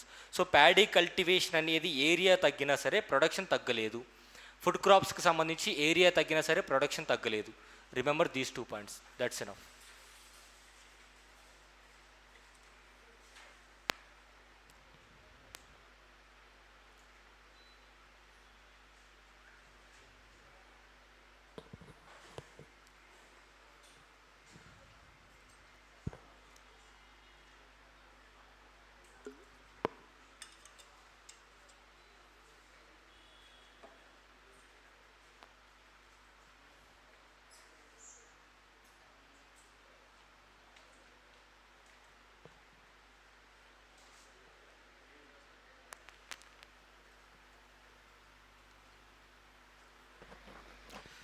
Now see here, fertilizer composition or consumption. So Andhra Pradesh స్టేట్కి సంబంధించి ఎరువులు అనేటువంటివి ఏ విధంగా వాడుతున్నారు అండ్ ఇక్కడ ఇచ్చినటువంటి డేటా చాలా ఇంపార్టెంట్. ఏంటి? సబ్సిడీస్. సో ఏ పర్టికులర్ వెరైటీ ఆఫ్ కెమికల్ ఫెర్టిలైజర్కి ఎంత సబ్సిడీ ఇస్తున్నారు? నైట్రోజన్కి 91.6 సబ్సిడీ ఇస్తున్నారు. నైట్రోజన్కి 91.96 రూపీస్, అది ఇన్ టర్మ్స్ ఆఫ్ రూపీస్. అంటే 1 kg నైట్రోజన్ మనం పర్చేస్ చేస్తుంటే let's say it is 100 rupees అనుకోండి. 100 రూపీస్ 1 kg ఆఫ్ నైట్రోజన్కి గవర్నమెంట్ సబ్సిడీ 91 రూపీస్ సబ్సిడీ ఇస్తుంది. నువ్వు గమనించండి, ఇండియాలో సాయిల్స్కి మేజర్గా తక్కువగా ఉన్నటువంటి న్యూట్రియంట్ ఏంటి? నైట్రోజన్. అందుకే మీరు గమనించండి, ఏ క్రాప్కైనా సరే నైట్రోజన్ కాంపోజిషన్ అనేది మస్ట్ అండ్ షుడ్. మీరు అల్యూవియల్ సాయిల్స్ తీసుకున్నా, రెడ్ సాయిల్స్ తీసుకున్నా, బ్లాక్ సాయిల్స్ తీసుకున్నా, majority of the soils 8 types of సాయిల్స్లో నైట్రోజన్ కాంపోజిషన్ అనేది తక్కువగా ఉంటుంది. సో అందుకని చెప్పేసి గవర్నమెంట్ కూడా ఏం చేస్తుంది, క్రాప్స్ డెవలప్ అవ్వడం కోసం నైట్రోజన్కి సంబంధించినటువంటి కెమికల్స్ ఫెర్టిలైజర్స్ యొక్క సబ్సిడీస్ అనేవి ఇంక్రీజ్ చేస్తాయి. And to be frankly speaking, fertilizer composition or fertilizer cost అనేది కంపెనీ తయారు చేసినటువంటి cost as it is farmer కొనాలి అంటే వ్యవసాయం ఎవరూ చేయలేరు. సో హ్యూజ్ సబ్సిడీస్ ఫెర్టిలైజర్కే వెళ్తుంది, స్టేట్ గవర్నమెంట్ కావచ్చు, సెంట్రల్ గవర్నమెంట్ కావచ్చు. సో హ్యూజ్ సబ్సిడీస్ వచ్చేసి ఫెర్టిలైజర్స్కి, తర్వాత ఎలక్ట్రిసిటీకి. సో జనరల్గా మనం ఏమనుకుంటాం, రైతులకు ఇచ్చేటువంటి విద్యుత్ ఏదైతే ఉందో ఉచిత విద్యుత్ అంటాం. కానీ గవర్నమెంట్కి అది ఉచితం కాదు. They have to spend some thousands of crores. అది కంటికి కనిపించదు. సో వ్యవసాయానికి ఖర్చు అయ్యేంత డబ్బు అది, కానీ ఆదాయం అనేది అంత రావట్లేదు. ఎంఎస్ స్వామినాథన్ కమిటీ రికమెండేషన్స్ ప్రకారం ఎంఎస్పి అనేది ఎంత ఉండాలి?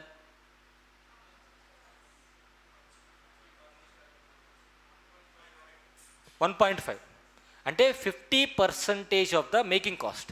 ఒక రైతుకి 100 రూపాయలు ఏందనుకోండి ఖర్చు, 150 రూపాయలు పెట్టి ఆ వస్తువు కొనాలి రైతు దగ్గర నుంచి. అది రైస్ కావచ్చు ఆర్ ఎనీ ప్రోడక్ట్ అవ్వచ్చు. నౌ ఇక్కడ కాంపోజిషన్ చూస్తే ఎక్కువగా సబ్సిడీ ఇచ్చేటువంటి కెమికల్ ఫెర్టిలైజర్ ఏంటి? నైట్రోజన్. తక్కువగా ఇచ్చేది sulphur.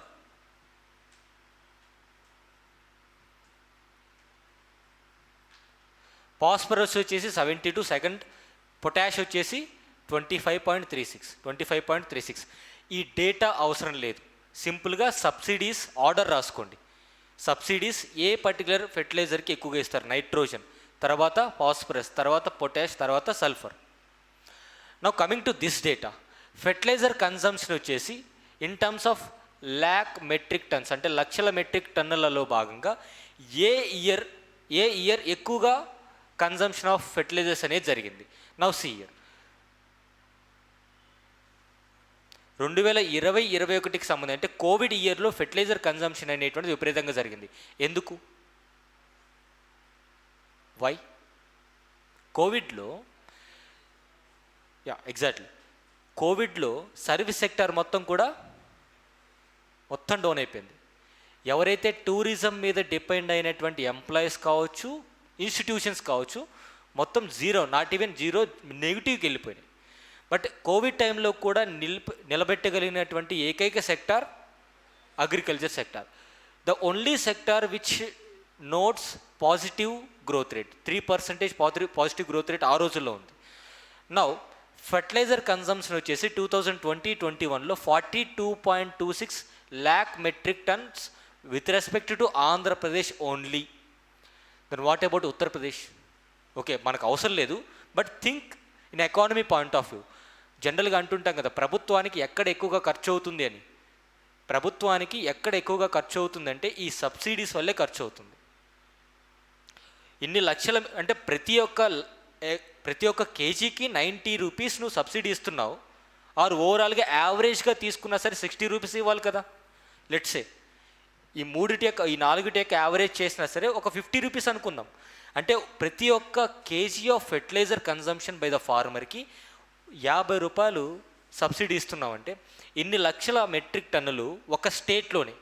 Then what about the remaining 28 states, remaining 8 UTs వదిలేద్దాం కొద్దిసేపు, ఎందుకంటే అంత కన్జంప్షన్ ఆఫ్ ఫెర్టిలైజర్ ఉండదు కాబట్టి. Then what about these remaining states? Central గవర్నమెంట్కి ఎక్కువగా బర్డెన్ జరిగేది ఎక్కడంటే సబ్సిడీస్ పైన. ఈవెన్ మనకి ఇచ్చేటువంటి వైట్ రైస్ ఉంది కదా ఫెయిర్ షాప్స్లో, రైస్కి కూడా ఎక్కువగా సబ్సిడీస్ వల్లే పోతుంది గవర్నమెంట్కి డబ్బులంతా కూడా.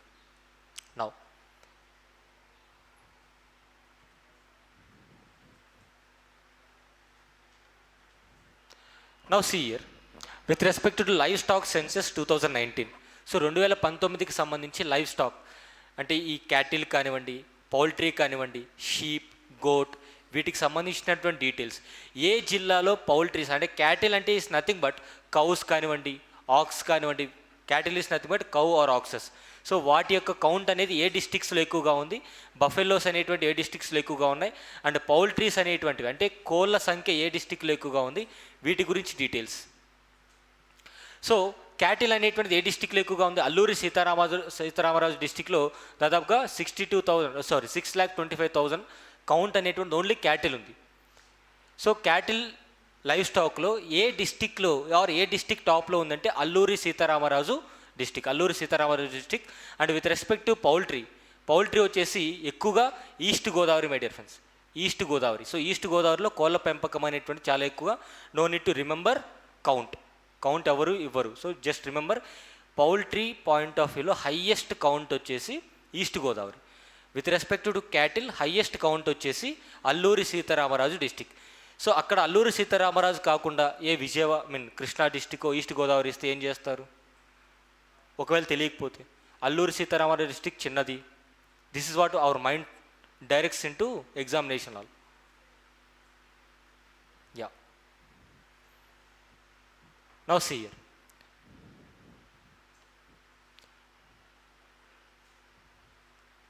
పిగ్ యొక్క కౌంట్ వచ్చేసి కర్నూలు ఎక్కువ అండి. పిగ్ యొక్క కౌంట్ కర్నూలు ఎక్కువ. తర్వాత షీప్ అండ్ గోట్ ఈ రెండు కూడా Shri Sathya Sai district. Again it is buffaloes వచ్చేసి ప్రకాశం డిస్టిక్ ఎక్కువ. Even I don't think group 1లో ఈ పర్టికులర్ ఏరియాస్ అడుగుతారని నేను నమ్మను, but who knows, we can't predict. అందుకే డేటా చెప్తున్నాను.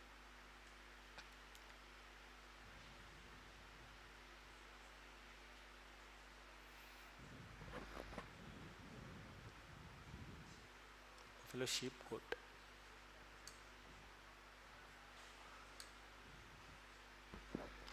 Now see milk, meat and eggs production.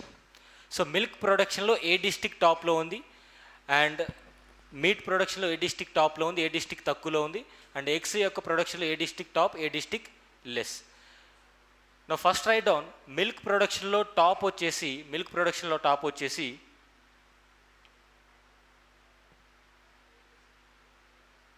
Chittoor district.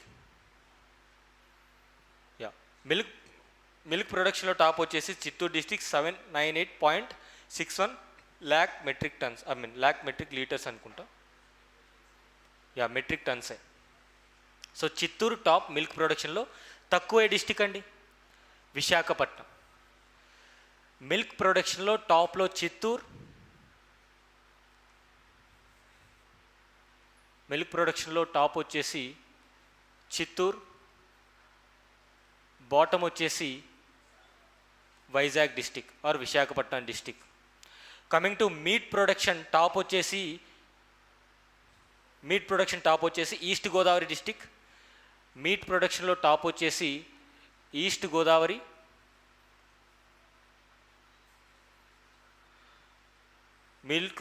మీట్లో టాప్ వచ్చేసి ఈస్ట్ గోదావరి అండ్ బాటమ్ వచ్చేసి again it is Visakhapatnam. So milk ప్రొడక్షన్లో చిత్తూరు టాప్, బాటమ్ వచ్చేసి విశాఖపట్నం. అగైన్ మీట్ ప్రొడక్షన్లో ఈస్ట్ గోదావరి టాప్, బాటమ్ వచ్చేసి Visakhapatnam.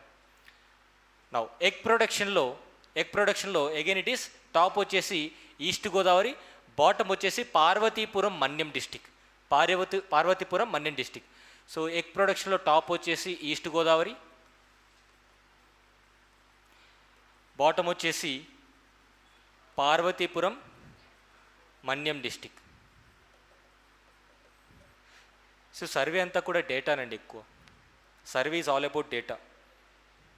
Simple AP economy point of వ్యూలో కాన్సెప్ట్స్ ఏముంటాయి? జిఎస్డిపి అంటే ఏంటి, ఎన్ఎస్డిపి అంటే ఏంటి, GSDP at factor cost and GSDP at market price, NSDP at factor cost, NSDP at market price.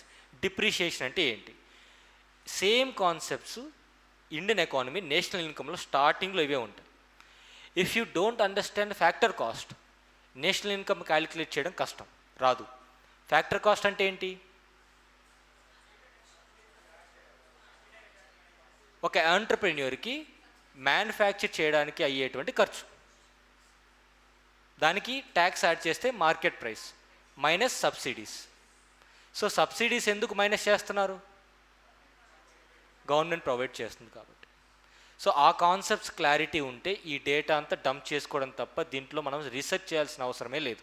Because they already did research, అందుకే మనకు data ఇచ్చారు. But ఈ ఏరియాస్ ఇంపార్టెంట్. మిల్క్, మీట్, తర్వాత ఎగ్స్ ప్రొడక్షన్ సంబంధించి survey నుంచి వచ్చినటువంటి ఏరియాస్లో ఇది one of the most important area. Survey నుంచి వచ్చినటువంటి ఏరియాస్లో most important area. Next, I think hope I completed this.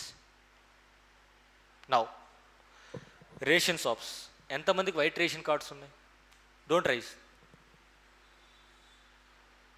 Now I will tell you how lot of burden on the government. 1 kg of rice మనకి ఇచ్చేది ఫ్రీయా 1 రూపీయా? 1 rupee. What is the single tea cost in Ashok Nagar? 10 rupees. Let's say minimum 8 rupees, maximum 12 rupees. If you go to Niloufer it is 60 and 130. కింద కూర్చొని తాగితే 60, పైన కూర్చొని తాగితే 130. సేమ్ టీ, అదే కప్పు, అదే glass, no change. But price will change because of the level changed. ఎన్ని change అయినా 1 రూపాయికి రేషన్ బియ్యం. బట్ దానికోసం కూడా మనం గొడవ పడతాం. రేషన్ కార్డ్ అనేది స్టూడెంట్ పర్స్పెక్టివ్లో రేషన్ కార్డ్ రైస్ కోసం కాదు, ఇన్కమ్ సర్టిఫికేట్ కోసం, ఎగ్జామ్ ఫీజ్ 250 rupees మైనస్ కోసం. Yes sir, no ration card, ya, scholarships, that is true. Now coming to with respect to fair shop prices or ration కార్డ్కి సంబంధించి there are 2 types of ration cards. One it is white ration cards, అందరికీ ఉండేటువంటిది. And another వచ్చేసి ఆ white ration card ఉన్న వాళ్ళకే again Antyodaya Anna Yojana కింద AAY cards అనేటువంటివి 2019-20 నుంచి జారీ చేసుకుంటూ వచ్చారు. ఈవెన్ కోవిడ్ టైంలో కూడా ఎక్స్ట్రా రైస్ ఇచ్చేవాళ్ళు. ఎక్స్ట్రా వైట్ రేషన్తో కార్డుతో వచ్చేటువంటి రైస్ వేరు, దానికి మళ్ళీ ఎక్స్ట్రా ఇస్తారు. ఎందుకు? Poorest of the poor. Antyodaya అంటే poorest of the poor, Antyodaya Anna Yojana. So poorest of the poor పీపుల్కి ఇక డేటా ఉల్టా పడింది. సో వైట్ రేషన్ కార్డ్స్ ఇక్కడ కాలంలో రావాలి, ఎందుకంటే AAY కార్డ్స్ అనేటువంటి తక్కువగా ఉంటాయి. సింపుల్ లాజిక్, రేషన్ కార్డ్స్ ఎక్కువగా ఉంటాయి.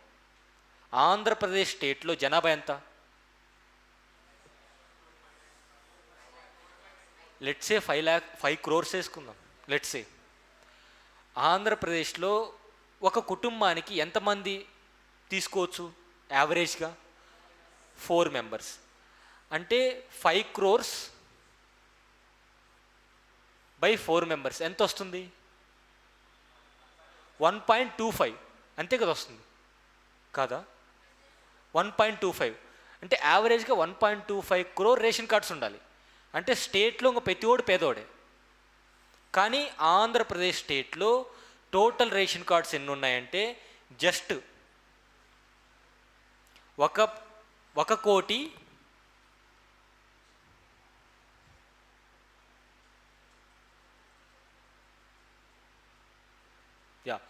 1.37 crore రేషన్ కార్డ్స్ అనేవి ఐపీలో ఉన్నాయి.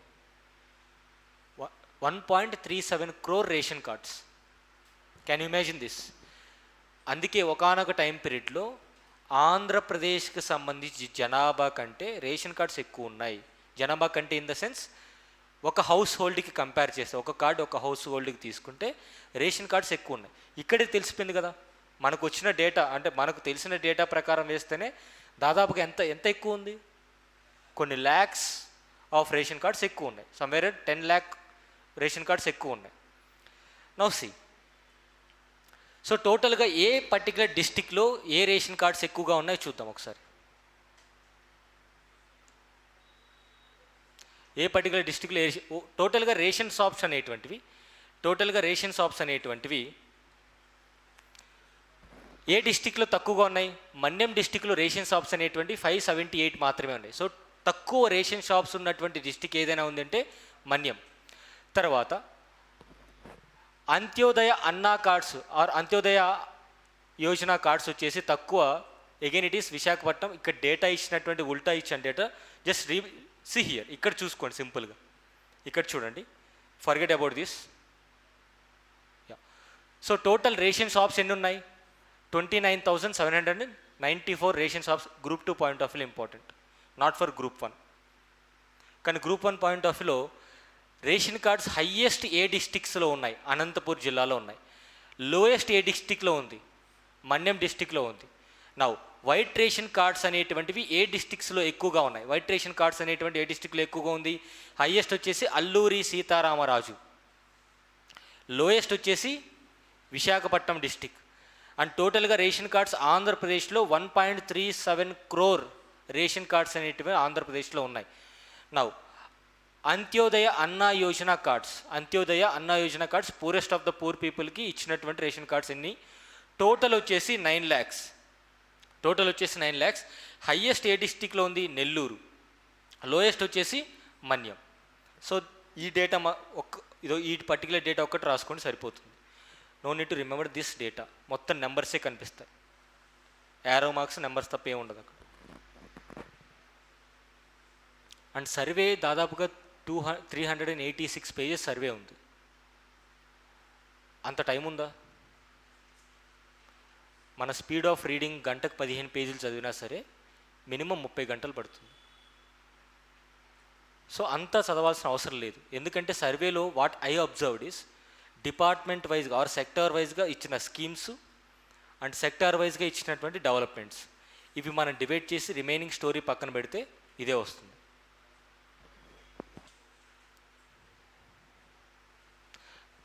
Have you written this?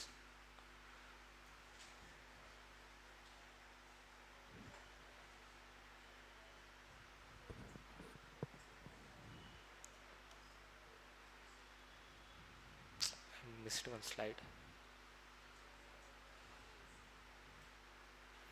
Right on the land holdings.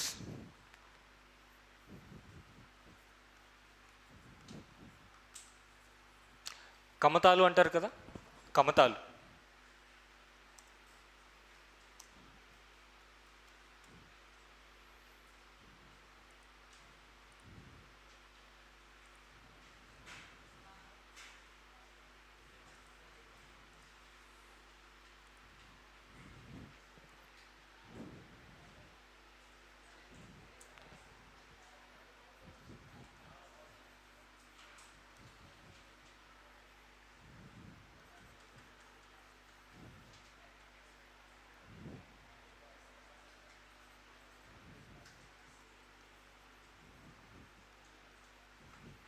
Don't worry guys, I'll give break.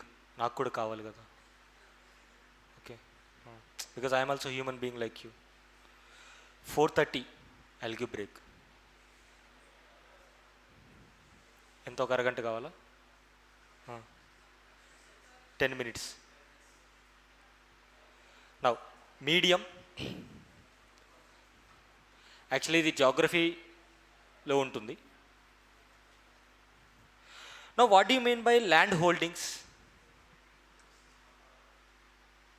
కమతాలని నేనే చెప్పా కదా. What you mean by land holding?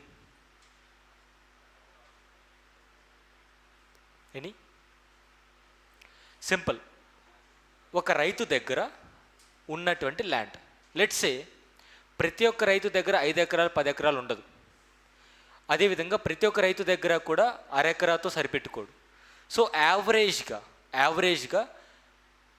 రైతు దగ్గర ఉన్నటువంటి భూమిని దాన్ని కమతము అంటాం. రైతు దగ్గర ఉన్నటువంటి భూమిని కమతం అంటాం.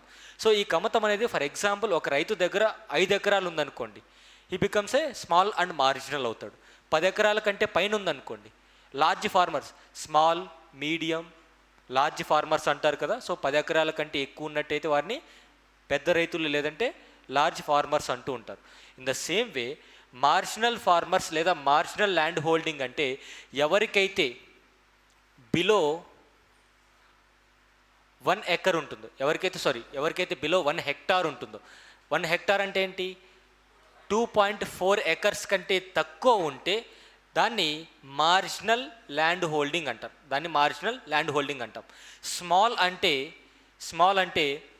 1 నుంచి 2 హెక్టార్ల లోపు, 1 నుంచి 2 హెక్టార్ల లోపు ఉంటే దాన్ని స్మాల్ ఫార్మర్స్ అంటాం. సెమీ మీడియం అంటే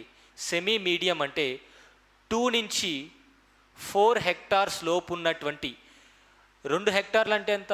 దాదాపుగా 5 ఎకరాల భూమి. సో 5 నుంచి 10 ఎకరాల భూమి ఉన్నట్టయితే ఆ రైతుని semi medium land holding farmer అంటాం. నౌ మీడియం వచ్చేసి 4 నుంచి 10 హెక్టార్స్, 4 నుంచి 10 హెక్టార్స్. అండ్ లార్జ్ వచ్చేసి above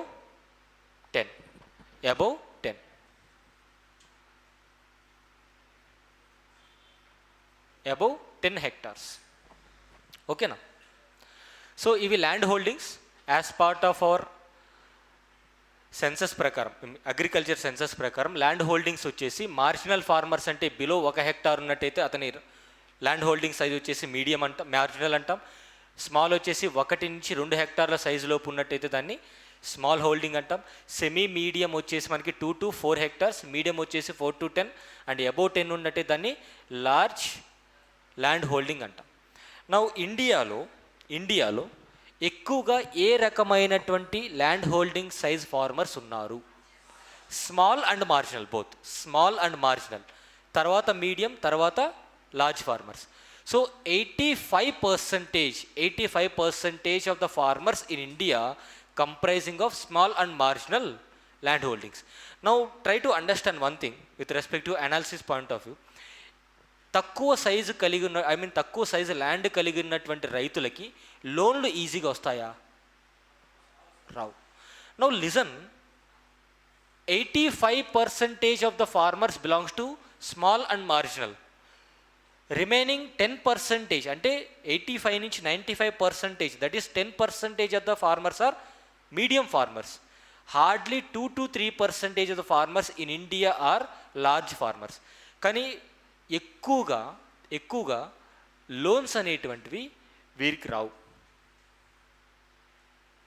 then where we can see the development of agriculture? పెద్ద రైతులకు మాత్రమే ఈ యొక్క వ్యవసాయ లోన్లు కానివ్వండి ఎక్కువ, ఎందుకంటే ల్యాండ్ హోల్డింగ్ సైజ్ ఎక్కువ ఉంటుంది. 2 ఎకరాలు తీసుకెళ్ళి బ్యాంకులో రుణం పెడతా అంటే ఎంత ఇస్తారు? 35,000 ఇస్తారు. 2 lakhs ఇస్తారా? 70,000 ఇస్తారు. ఎకరాకు 35,000 ఇస్తారు. Not more than that. ప్రాక్టికల్గా వెళ్ళి చూడండి, అసలు రైతులకు ఇచ్చేటువంటి లోను ఎంత ఇబ్బందికరంగా ఉంటుంది అంటే లిటరల్లీ ఈ డాక్యుమెంట్స్ ఆ డాక్యుమెంట్స్ అని ఈ తిరిగేలోపే అతను టైం వేస్ట్ అవుతుంది, అలసిపోతాడు. లోన్ వద్దు అనుకొని ఏం చేస్తారు? వెళ్ళి బయట ప్రైవేట్ లోన్స్ తీసుకుంటారు. వడ్డీ ఎంత ఉంటుంది? Somewhere around 3 rupees, 2 rupees minimum అనుకుందాం. Let's say 24% interest. అది ₹1,00,000 తీసుకుంటారు. ఈ 1,00,000 వితిన్ 1 yearలో కడితేనే ఓకే, లేదు అంటే ఎంత? 24,000 ఇంట్రెస్టే పే చేయాలి. So 1 lakh plus 24,000 is the interest. రైతుకు నిజంగా అంత వస్తుందా? రాదు. బెట్టింగ్లో ఉన్న అప్పుడప్పుడు కొంతమంది తగులుతుంది. రైతుకి దేని మీద డిపెండ్ అయి ఉంటుంది ఎక్కువగా? Climate. If climate is adverse, the most affected person in this world is farmer. మళ్ళీ ఫార్మర్కి విపరీతంగా స్కీమ్స్, ఇన్వెస్ట్మెంట్స్, సున్నా వడ్డీ రుణాలు అవన్నీ కూడా ఇస్తారు కదా. టు బి ఫ్రాంక్లీ స్పీకింగ్, సున్నా వడ్డీ రుణాలు అంటారే కానీ అది ఎంతవరకు రైతులకి చేతికి వస్తుందో నాకు తెలియదు 1 yearలో. That's what I'm saying. Large farmers will get. Percentage wise చూడండి, 85% the farmers belongs to small and marginal. వాళ్ళకి సబ్సిడీస్ వాళ్ళకి ఎక్కువ ఇచ్చినట్టయితే ఆటోమేటిక్గా అగ్రికల్చర్ ఇన్కమ్ అనేది ఆర్ ఫార్మర్స్ ఇన్కమ్ అనేది డబుల్ అవుతుంది. ఫార్మర్స్ ఇన్కమ్ డబుల్ అవ్వడం అంటే ఏంటి? ధరలు మార్కెట్లో పెరగడం కాదు, పండించే దగ్గర పెరగాలి. There is a challenge. ఎంతసేపు ఎంఎస్పి ప్యాడీకి ఇస్తారు కదా, వాట్ అబౌట్ రిమైనింగ్ పల్సెస్? ఇవ్వట్లేదు. Those are the challenges. MSP అనేది ఇంకొకటి ఇక్కడ ఇంకొక పాయింట్ ఏంటంటే, we want the farmer to increase his income. అతనికి డబ్బు ఎక్కువగా రావాలి లేదా లాభపడాలి అనుకుంటాం. Again the government has to concern with the market. ఇతనికి 1 kg ఆఫ్ రైస్కి 50 రూపీస్ ఇస్తున్నామంటే మార్కెట్కి వచ్చేప్పుడు ఎంత అవుతుంది? అది 100 అవుతుంది. ఇప్పుడు రైస్ ప్రైజెస్ ఎంత పెరిగాయో తెలుసా? ఇప్పుడు ఎవరైతే బ్యాచిలర్స్ రూమ్లలో ఉంటారో వాళ్ళకి బాగా తెలుసు. True, because we only purchase rice కదా. నౌ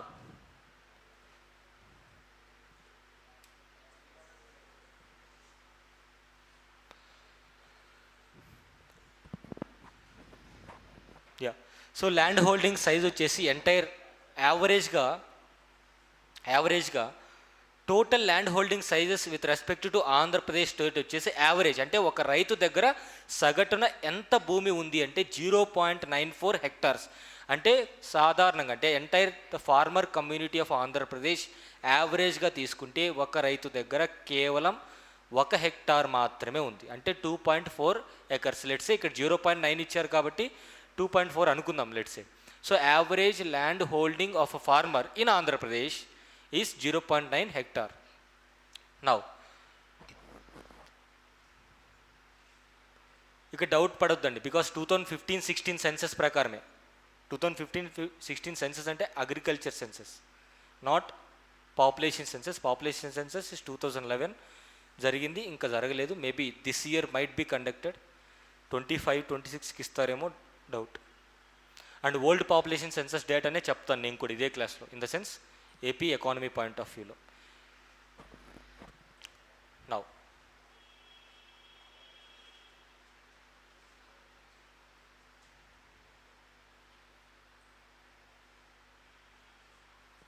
సో ఏరియా ఆపరేటెడ్ వచ్చేసి 80.04.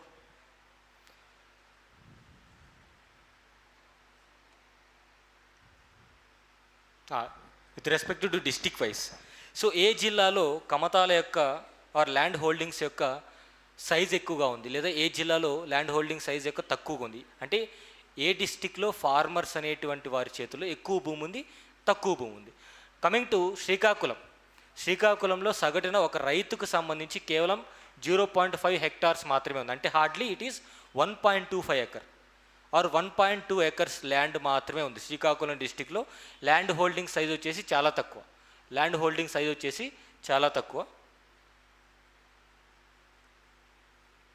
Now next it is coming to Guntur. So Guntur డిస్టిక్స్లో land holding size with respect to all groups అంటే ఓవరాల్గా ఎంత ఉంది అంటే 8.41. సో తక్కువగా వచ్చేసి Nellore. And it is Anantapur వచ్చేసి 12.52 వచ్చేసి ఏరియా. 12.52 వచ్చేసి area in terms of area. Coming to irrigation, you want break?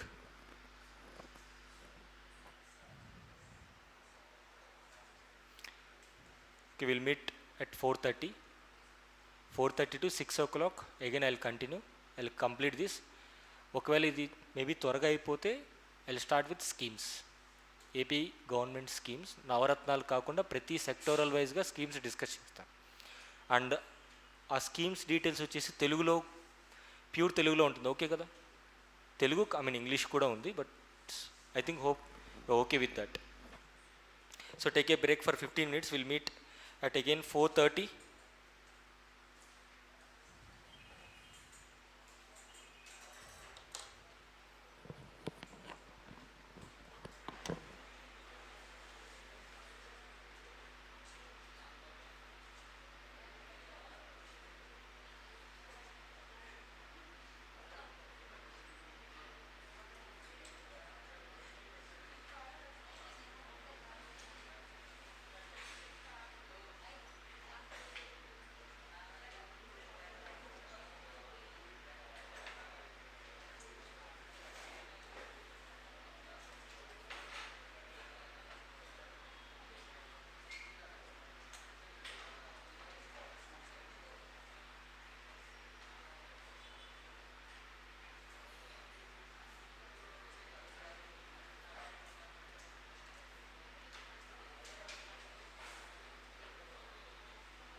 So ఆంధ్రప్రదేశ్లో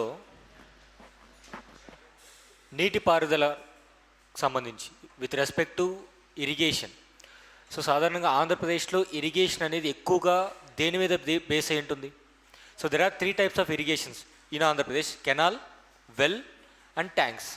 సో కాలువల ద్వారా అండ్ గ్రౌండ్ వాటర్ బోర్వెల్స్ ద్వారా, చెరువుల ద్వారా నీటిపారుదల అనేటువంటిది ఆంధ్రప్రదేశ్లో ప్రస్తుతం ఉన్నటువంటి పరిస్థితుల్లో బాగుంది. సో ఈ కాంటెక్స్ట్లో ఏ జిల్లాలో కెనాల్ ఇరిగేషన్ ఎక్కువగా ఉంది, ఏ జిల్లాలో వెల్స్ అంటే గ్రౌండ్ వాటర్ ఇరిగేషన్ ఎక్కువగా ఉంది, అండ్ ఏ జిల్లాలో ట్యాంక్ ఇరిగేషన్ ఎక్కువగా ఉంది? Simple logic. కెనాల్ ఇరిగేషన్ అనేది ఏ డిస్ట్రిక్ట్స్లో అయితే ఎక్కువగా రివర్ వాటర్ ఫ్లోయింగ్ ఉంటుందో ఆ డిస్ట్రిక్ట్స్లో ఉంటుంది. But don't confuse with east Godavari and west Godavari, ఎందుకంటే గోదావరి డిస్ట్రిక్ట్స్ కాబట్టి గోదావరి రివర్ ఫ్లో అవుతుంది, సో కెనాల్ ఇరిగేషన్ ఎక్కువగా ఉంటుంది. So this is one of the misconception. But canal irrigation with and tank irrigation టాప్లో ఉన్నటువంటి డిస్ట్రిక్ట్స్ ఒకసారి చూద్దాం. సో టోటల్గా ఆంధ్రప్రదేశ్లో కాలువల ద్వారా ఎన్ని లక్షల హెక్టార్ల భూమి అనేటువంటి తడుస్తుంది అంటే, కాలువ ద్వారా అంటే ఈ యొక్క రివర్ వాటర్ ఇరిగేషన్ ద్వారా ఎన్ని లక్షల హెక్టార్లు తడుస్తుంది అంటే 17.54. టోటల్గా ఆంధ్రప్రదేశ్ మొత్తం మీద river water are river canals ద్వారా ఇరిగేషన్ అనేది 17.5 లక్షల హెక్టార్ల భూమికి నీరు అనేటువంటిది అందుతుంది. నౌ కమింగ్ టు చెరువుల ద్వారా అంటే ట్యాంక్స్ ద్వారా చెరువుల ద్వారా ఎంత ల్యాండ్కి ఇరిగేషన్ అందుతుందంటే ఓన్లీ 3.46 lakh హెక్టార్స్. తర్వాత బావుల ద్వారా అంటే బోర్వెల్స్ అంటామండి, బోర్వెల్స్ ఆర్ వెల్స్ అంటాం. సో బోర్వెల్స్ లేదా వెల్స్ అంటాం. సో బోర్వెల్స్ ద్వారా ఇరిగేషన్ అనేది దాదాపుగా 16.15 లక్షల హెక్టార్లకి నీరు అనేటువంటిది అందుతుంది. సో ఓవరాల్గా రేషియో వైజ్ చూసుకుంటే కెనాల్ ఇరిగేషన్, ఆ తర్వాత బోర్వెల్స్, ఆ తర్వాత చెరువులు. అంటే చెరువుల ద్వారా నీటి పారుదల అనేటువంటిది చాలా అత్యల్పంగా ఉంటుంది. అత్యధికంగా ఎక్కువగా ఏ ఇరిగేషన్ ఎక్కువగా ఉంటుందంటే కెనాల్ ఇరిగేషన్. నౌసి కాలువల ద్వారా తర్వాత ర్యాంకింగ్ వచ్చేసి బావులు, తర్వాత చెరువులు. సో చెరువులు ఎక్కువగా ఉన్నటువంటి జిల్లా, అదేవిధంగా కాలువలు ఎక్కువగా ఉన్నటువంటి జిల్లా అండ్ బావులు ఎక్కువగా ఉన్నటువంటి జిల్లా అనేటువంటి మనకి ఇంపార్టెంట్. నౌసి 2021-22 ప్రకారం టోటల్గా 2021-22 ప్రకారం ఎన్ని లక్షల హెక్టార్ల భూమి అనేది ఇరిగేషన్ అందుతుంది అంటే 38.44 లక్షల హెక్టార్లు. దాన్ని డబల్ చేస్తే ఎంత? సమ్వేర్ అరౌండ్ ఒక 75 లక్షల ఎకరాలకు మాత్రమే నీరు అనేది ప్రాపర్ ఛానల్ ద్వారా అందుతుంది. అది బోర్వెల్ కావచ్చు, ట్యాంక్స్ కావచ్చు, కెనాల్ కావచ్చు. Then what about remaining half of the cultivated land? ఆంధ్రప్రదేశ్లో దాదాపుగా కల్టివేబుల్ ల్యాండ్ అనేటువంటిది 1 కోటి ఎకరాలకు పైగానే ఉంది. కానీ కేవలం 70 లక్షల ఎకరాలకు మాత్రమే లేదా 75 లక్షల ఎకరాలకు మాత్రమే నీరు అనేది అందుతుంది. రిమైనింగ్ 30 లేదా 40 లక్షల ఎకరాలకి నీరు ఎలా అందుతుంది? Rain water. నౌ ఇమాజిన్ ఆ రిమైనింగ్ ఒక 50 లక్షల ఎకరాలు కూడా ఇరిగేషన్ ప్రొవైడ్ చేయగలిగితే సాగు పెరుగుతుంది, పంటలు బాగా పండుతాయి, ప్రొడక్షన్ పెరుగుతుంది, రైతులకి లాభం వస్తుంది. దానికోసం గవర్నమెంట్ తీసుకొస్తున్నటువంటి ఇనిషియేటివ్స్ ఏంటి? Simple logic. River linking project ఆంధ్రప్రదేశ్లో ఒకటే ఉంది. ఏంటది? పట్టెసీమ. సో పట్టెసీమ కాన్సెప్ట్ తెలుసా?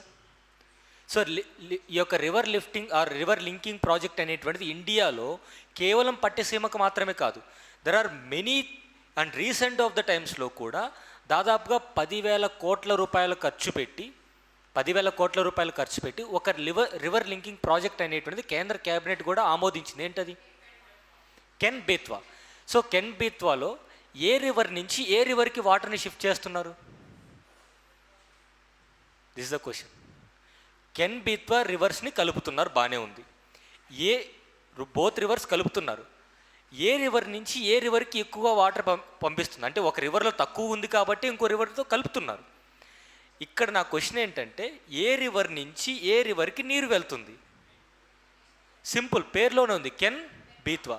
సో కెన్ నుంచి వాటర్ని లిఫ్ట్ చేసి బేత్వా రీజన్కి బేత్వా రివర్కి పంపిస్తున్నారు. ఏ రీజన్ని టార్గెట్ చేసి ఏ ప్రాంత ప్రజలకి ఈ కెన్ బేత్వా రివర్ ప్రాజెక్ట్ అనేది డెడికేట్ చేస్తున్నారు?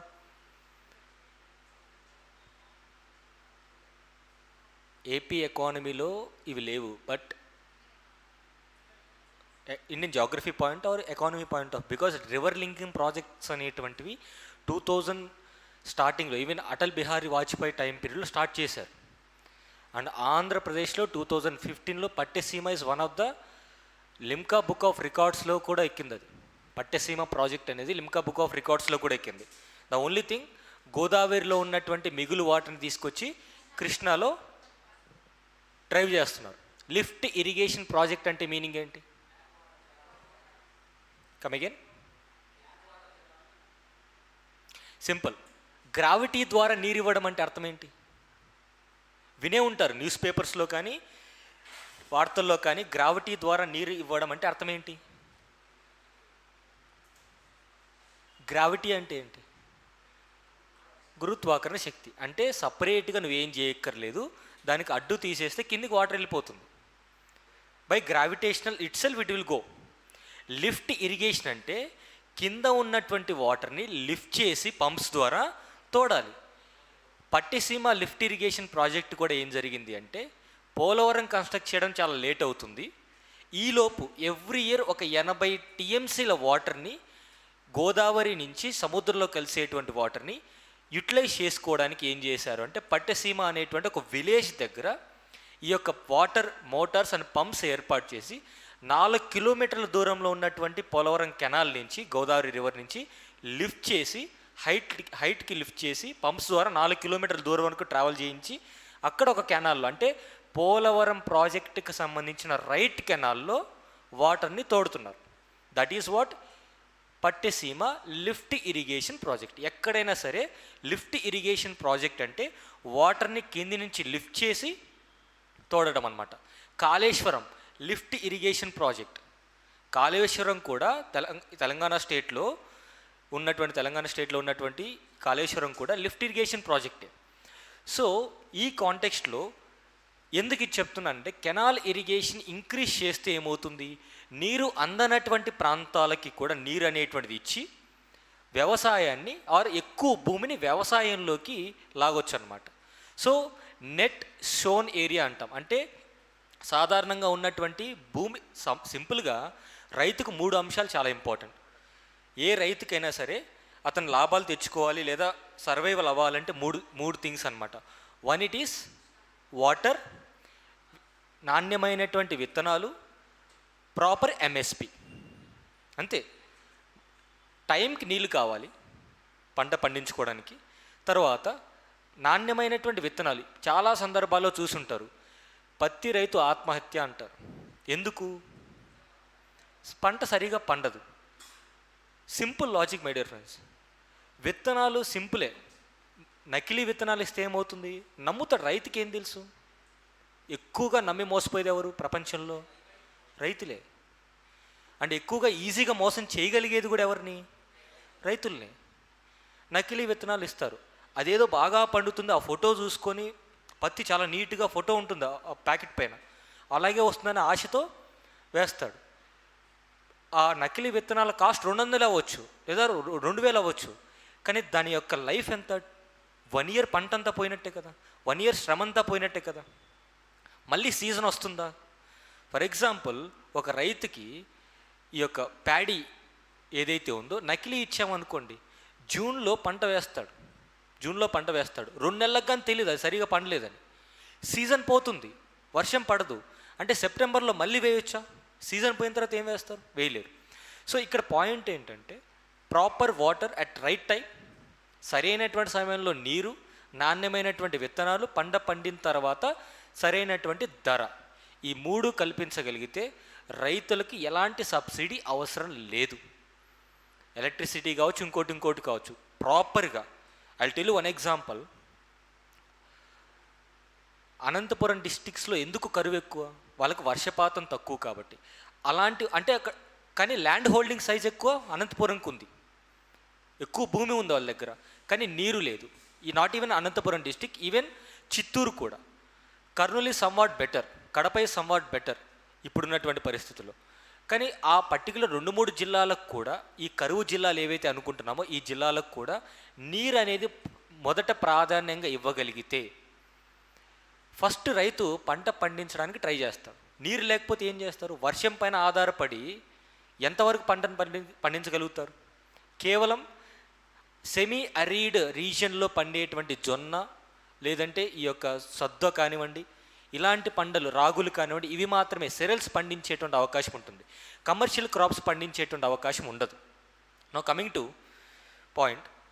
సో ఏ పర్టికులర్ ఇయర్లో ఆర్ డిస్ట్రిక్ట్ వైజ్ చూద్దాం. సో ఓవరాల్గా వచ్చేసి టోటల్ ఇరిగేషన్ వచ్చేసి ఆంధ్రప్రదేశ్లో టోటల్ ఇరిగేషన్ వచ్చేసి 38.44 లక్షల హెక్టార్లకి ఈ యొక్క భూమికి వాటర్ అనేది ప్రొవైడ్ చేయగలుగుతాను ఫుల్ ఫ్లెడ్జ్డ్గా. సో కాలువల ద్వారా 17.5 లక్షల హెక్టార్లు, చెరువుల ద్వారా 3.4, అంటే చెరువుల ద్వారా మాత్రమే తక్కువ భూమికి వాటర్ అనేది ప్రొవైడ్ చేయగలుగుతున్నాం. తెలంగాణ స్టేట్లో చెరువులు మొత్తం కూడా నింపడం కోసం ఒక స్కీమ్ తీసుకొచ్చారు. ఏంటది? మిషన్ కాకతీయ. సో ఏం చేశారు? ప్రతి ఒక్క చెరువుకు కూడా వాటర్ ఇవ్వగలిగితే సెమీ అరీడ్ రీజియన్స్, అంటే ఏవైతే ఈ యొక్క కరువు ప్రాంతాల్లో ప్రతి ఊర్లో చెరువు ఉంటుంది. నాకు తెలిసినంతవరకు అంటే ప్రతి పంచాయతీ పరిధిలో ఒక చెరువు ఉంటుంది, లేదా ప్రతి మండలానికి లేదా 2-3 మండలానికి పెద్ద చెరువులు అనేటువంటి ఉంటాయి. చెరువులకు వాటర్ ఇచ్చినా సరే ప్రాపర్గా సంవత్సరానికి 2 సార్లు పంటలు పండించుకునేటువంటి కెపాసిటీ రైతుకు ఉంటుంది. సో నా మోస్ట్ టార్గెటింగ్ ఏరియా ఏంటి ఇక్కడ? చెరువులకు వాటర్ ఇవ్వగలిగితే. ఎలా ఇవ్వాలి చెరువులకు వాటర్? థింక్. వర్షాన్ని మనం ఏం చేయలేమండి. వాటర్ హార్వెస్టింగ్ అంటున్నారా? చెరువుల పూడికి తీత అంటున్నారా? ఓకే, ఎంజీఎన్ఆర్ఈజీఏ భాగంగా చెరువుల పూడికి తీసారు, బాగానే ఉంది. వర్షం పడాలి కదా. What you said is absolutely right. ఎప్పుడు? వర్షాలు పడినప్పుడు. Very unfortunately El Nino effect. Hope you know this concept. El Niño తెలుగులో ఏమంటారో తెలియదు, బట్ ఎల్నినో ఎఫెక్ట్ అనేది ఎవ్రీ 7 ఇయర్స్కి ఒకసారి అన్ఫార్చునేట్లీ వచ్చే అవకాశం ఉంటుంది. This is 2023 years the El Niño effect. వర్షపాతం తక్కువ అవడం జరిగింది. వర్షపాతం ఎప్పుడైతే తక్కువైందో, చెరువు లేదు, కాలువ లేదు, వర్షపాతమే లేనప్పుడు సదరన్ పెనిన్సులార్ రీజియన్లో ఉన్నటువంటి గోదావరి కావచ్చు, కృష్ణా కావచ్చు, మహానది కావచ్చు, వాట్ ఎవర్, ఈవెన్ కావేరి కావచ్చు, వర్షపాతం తక్కువ పడితే ఆటోమేటిక్గా డౌన్ఫాల్ ఆఫ్ ద కెనాల్ అనేది తగ్గిపోతుంది. ఈ కాంటెక్స్ట్లో చెరువులు ఎట్లా ఫీల్ చేస్తాం? There is a link actually. Okay, వర్షాలు బాగా పడ్డాయి, ground water, as see said, ground waters పెంచడం కోసం, గ్రౌండ్ వాటర్ లెవెల్ని ఇంక్రీజ్ చేయడం కోసం చెరువుల పూడికి తీత అంటున్నాం. That's good. There is another alternative human made method. మీరు చెప్పింది naturally we have to do. Human activities ద్వారా చెరువుల్ని ఫిల్ చేయొచ్చు. ఎలాగా? Exactly, someone said it is canals.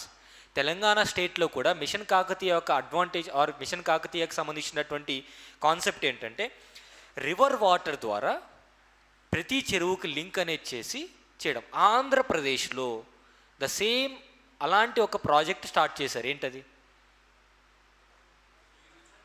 Someone from Prakasam district can tell that. Veligonda project. So Veligonda project ద్వారా ఆ ప్రాంతంలో, అంటే ప్రకాశం జిల్లా మరియు కడప జిల్లా ప్రాంతాల్లో ఉన్నటువంటి కరువు ప్రాంతాలు ఏవైతే ఉన్నాయో అక్కడ ఉన్నటువంటి చెరువులకి వాటర్ని డ్రైవ్ చేయడమే వెలిగొండ ప్రాజెక్ట్ యొక్క ముఖ్య ఉద్దేశం.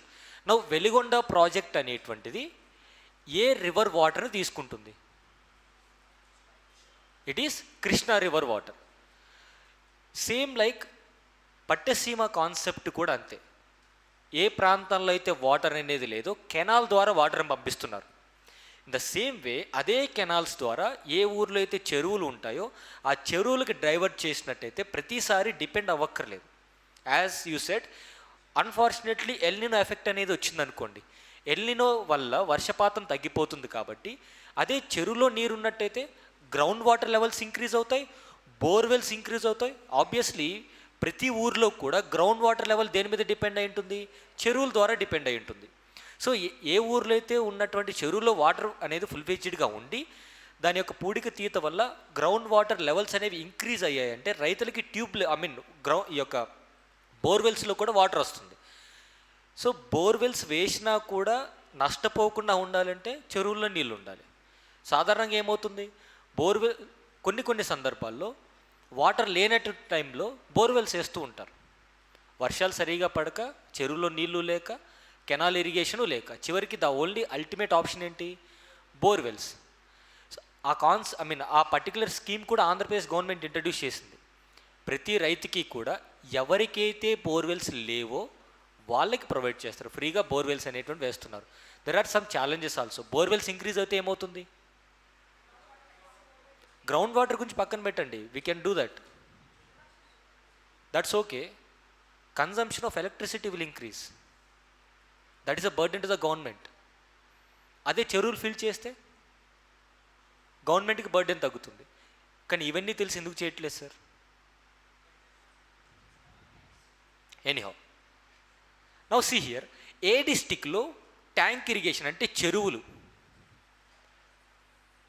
ఏ డిస్టిక్లో చెరువుల ద్వారా నీరు అనేటువంటిది రైతాంగానికి ఇవ్వగలుగుతున్నారంటే విజయనగరం డిస్టిక్ హైయెస్ట్ అనమాట. In terms of tank irrigation Vizianagaram district is the highest.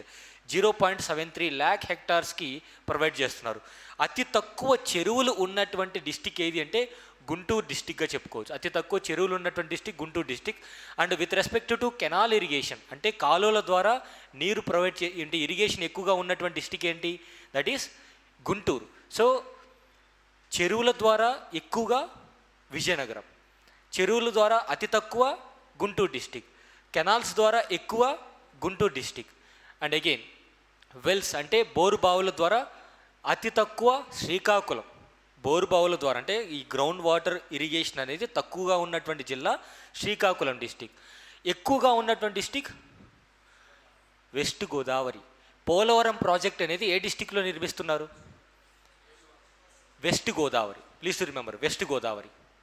Now టోటల్గా ఇరిగేషన్ అనేది ఏ జిల్లాలో ఎక్కువగా ఉంది, ఏ జిల్లాలో తక్కువగా ఉందంటే ఈ యొక్క ఇరిగేషన్ అంటే ఎక్కువ లక్షల హెక్టార్లకి నీరు ప్రొవైడ్ చేయగలిగేటువంటి జిల్లా ఏది అంటే వెస్ట్ గోదావరి. అతి తక్కువ ఇరిగేషన్ కలిగినటువంటి డిస్టిక్ ఏదంటే విశాఖపట్నం, అతి తక్కువ విశాఖపట్నం. అండ్ కెనాల్ ఇరిగేషన్లో అతి తక్కువ చిత్తూరు. కెనాల్ ఇరిగేషన్లో అతి తక్కువ Chittoor. Once again I'll tell you, canal ఇరిగేషన్లో ఎక్కువగా ఏ జిల్లా అంటే గుంటూరు, తక్కువ చిత్తూరు. ట్యాంక్ ఇరిగేషన్ అంటే చెరువుల ద్వారా ఎక్కువగా ఏ జిల్లాలో చెరువులు ఎక్కువగా ఉన్నాయి, చెరువుల ద్వారా నీరు అందిస్తున్నారంటే విజయనగరం. అతి తక్కువ ఏది అంటే Guntur district. Now coming to wells అంటే బోరు బావుల ద్వారా ఎక్కువగా ఏ జిల్లాలో ఇరిగేషన్ ఉంది అంటే ఎక్కువగా ఏ జిల్లాలో ఇరిగేషన్ ఉందంటే వెస్ట్ గోదావరి. వెల్ ఇరిగేషన్ అంటే బావుల ద్వారా, బావులు అంటే బోర్వెల్స్ అండి, ఇక్కడ బోర్వెల్స్. నౌ అతి తక్కువ వచ్చేసి శ్రీకాకుళం. ఓవరాల్గా చూసుకుంటే ఇరిగేషన్ అనేది ఏ జిల్లాలో పుష్కలంగా ఉంది అంటే వెస్ట్ గోదావరి. తక్కువ ఎక్కడుందంటే Visakhapatnam district. This data is very important for your exam.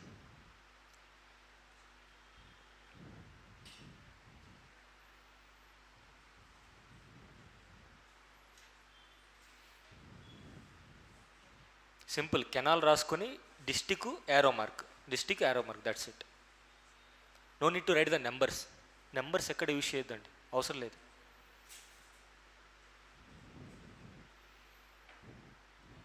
And in terms of ratio అంటే ఆంధ్రప్రదేశ్లో ఎక్కువ ఇరిగేషన్ అనేది, నీటిపారుదల అనేది దేని ద్వారా అవుతుంది? కెనాల్, తర్వాత బోర్వెల్స్, తర్వాత ట్యాంక్స్ అన్న పాండ్స్ అన్న చెరువులు. సో ఇది హైయెస్ట్, మీడియం, లీస్ట్.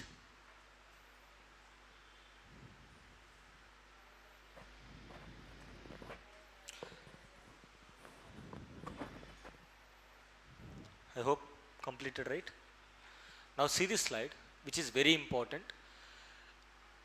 ఆంధ్రప్రదేశ్లో టోటల్గా ప్రొటెక్టెడ్ ఏరియాస్ అంటాం. Name of the protected area and district. Let's a Coringa wild life sanctuary. District, name of the protected area and district. No need to remember the square kilometers. Data is irrelevant. Now remember this. Koringa Wildlife Sanctuary ఏ డిస్టిక్లో ఉంది? కాకినాడ. నా Kolleru west Godavari. Last year యూపీఎస్సీలో question అడిగారు. కొల్లేరు రివర్కి కొల్లేరు లేక్కి water అనేది ఏ reverse నుంచి fed అవుతుంది అని అడిగారు.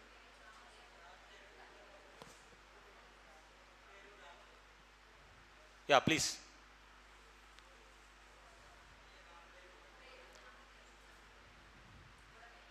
Yeah Budameru, Ramileru, Tammileru.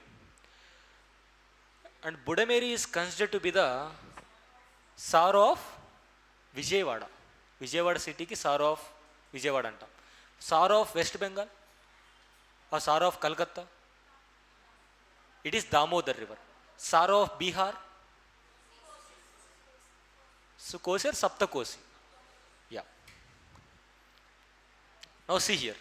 See the protected areas and districts. Krishna wild life sanctuary ఏ డిస్టిక్లో ఉంది? Bapatla and Krishna both district. New districts ప్రకారం డేటా ఇచ్చారు. See here. Rajiv Gandhi wild life sanctuary and Rajiv Gandhi tiger reserve. Rajiv Gandhi wild life sanctuary and Rajiv Gandhi tiger reserve మొత్తం 3 డిస్టిక్స్లో కవర్ అయింది. Nandyal, Prakasam, Palnadu. Now, Rollapadu wild life sanctuary, please to remember these areas. Rollapadu wild life sanctuary వచ్చేసి Nandyal, only Nandyal. And Gundla Brahmeswaram wild life sanctuary, both Nandyal and Prakasam district. Now see here. Sri Lanka Malleswara wild life sanctuary, Kadapa district. And Nelapattu wild life sanctuary, Tirupati district. Pulicat wild life sanctuary, నూతనంగా ఏర్పాటైనటువంటి Tirupati district. Pulicat wild life sanctuary. And Pulicat wildlife శాంచురీకి ఉన్నటువంటి మరొక ప్రాముఖ్యత ఏంటి? Salt lake. Now what happened? Kolleru lake and Pulicat lake both are very important. Kolleru lake వచ్చేసి fresh water lake అంటాం, and Pulicat lake వచ్చేసి సాల్ట్ వాటర్ లేక్. ఈ రెండిట్లో ఏది Ramsar site? What about Pulicat? నా పులికాట్ లేక్ అనేది ఏ 2 స్టేట్స్కి బార్డర్గా ఉంది? AP and Tamil Nadu. పులికాట్ లేక్కి వాటర్ అనేది ఏ రివర్ నుంచి డ్రైవ్ అవుతుంది? అదే ఏ బ్యాక్ వాటర్ ద్వారా పులికాట్ లేక్ ఫామ్ అవుతుంది? కరెక్టే చెప్పండి. బ్యాక్ వాటర్ అన్న లగూన్స్ అన్న ఒకటే. నా క్వశ్చన్ ఏంటంటే ఏ రివర్ ద్వారా ఫామ్ అవుతుంది?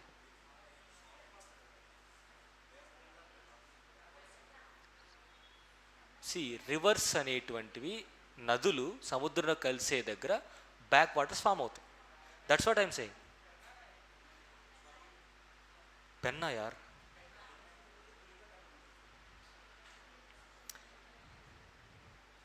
Swarnamukhi is a tributary of Penna.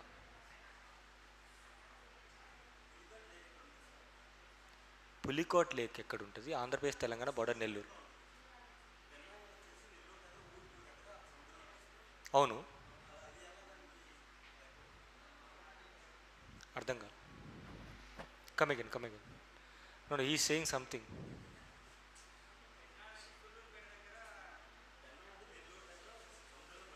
Okay.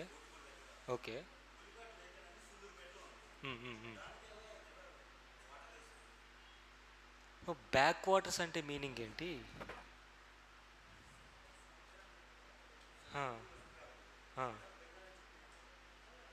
Bay of Bengal ద్వారా ఫామ్ అయింది అంటున్నారా?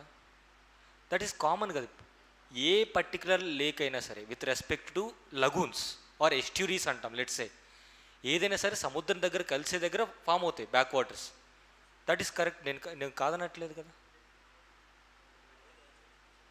ఏ రివర్ ద్వారా అంటున్నాను. Okay fine. Now see Kaundinya wildlife sanctuary ఏ డిస్టిక్లో ఉంది?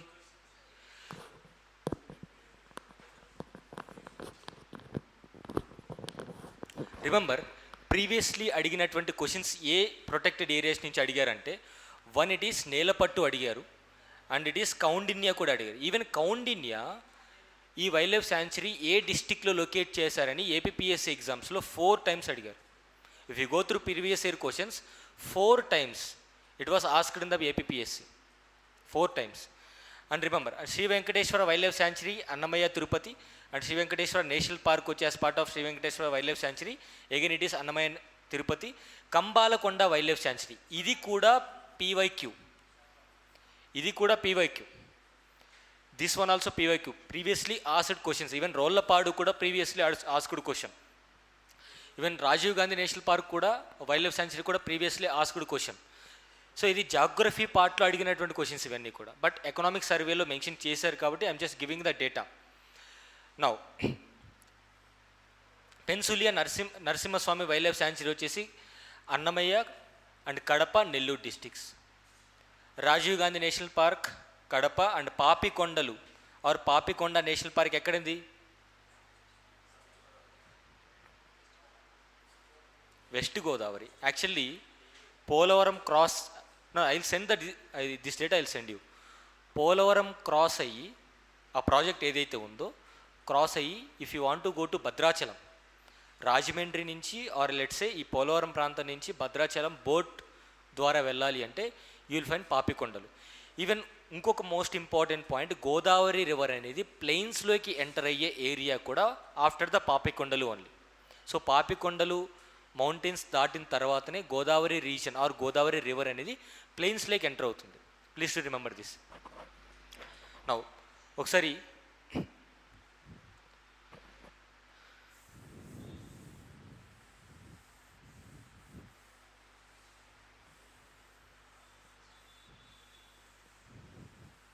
I'll just mention the things which already asked in previous year questions. ఒకసారి ఫోకస్ చేయండి సరిపోతుంది.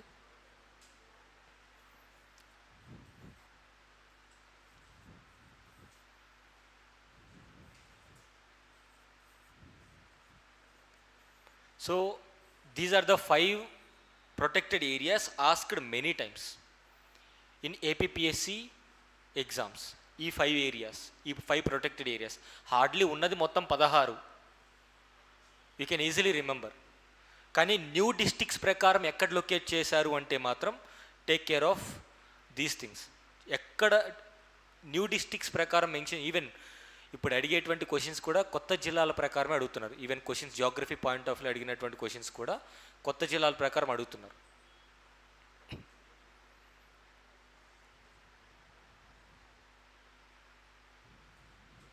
Which is the largest tiger reserve in the world or second largest? Nagarjuna Sagar, Srisailam. Project tiger first time A national పార్క్లో start చేశారు? Project tiger in the year 1973 introduced or started in which of the national park?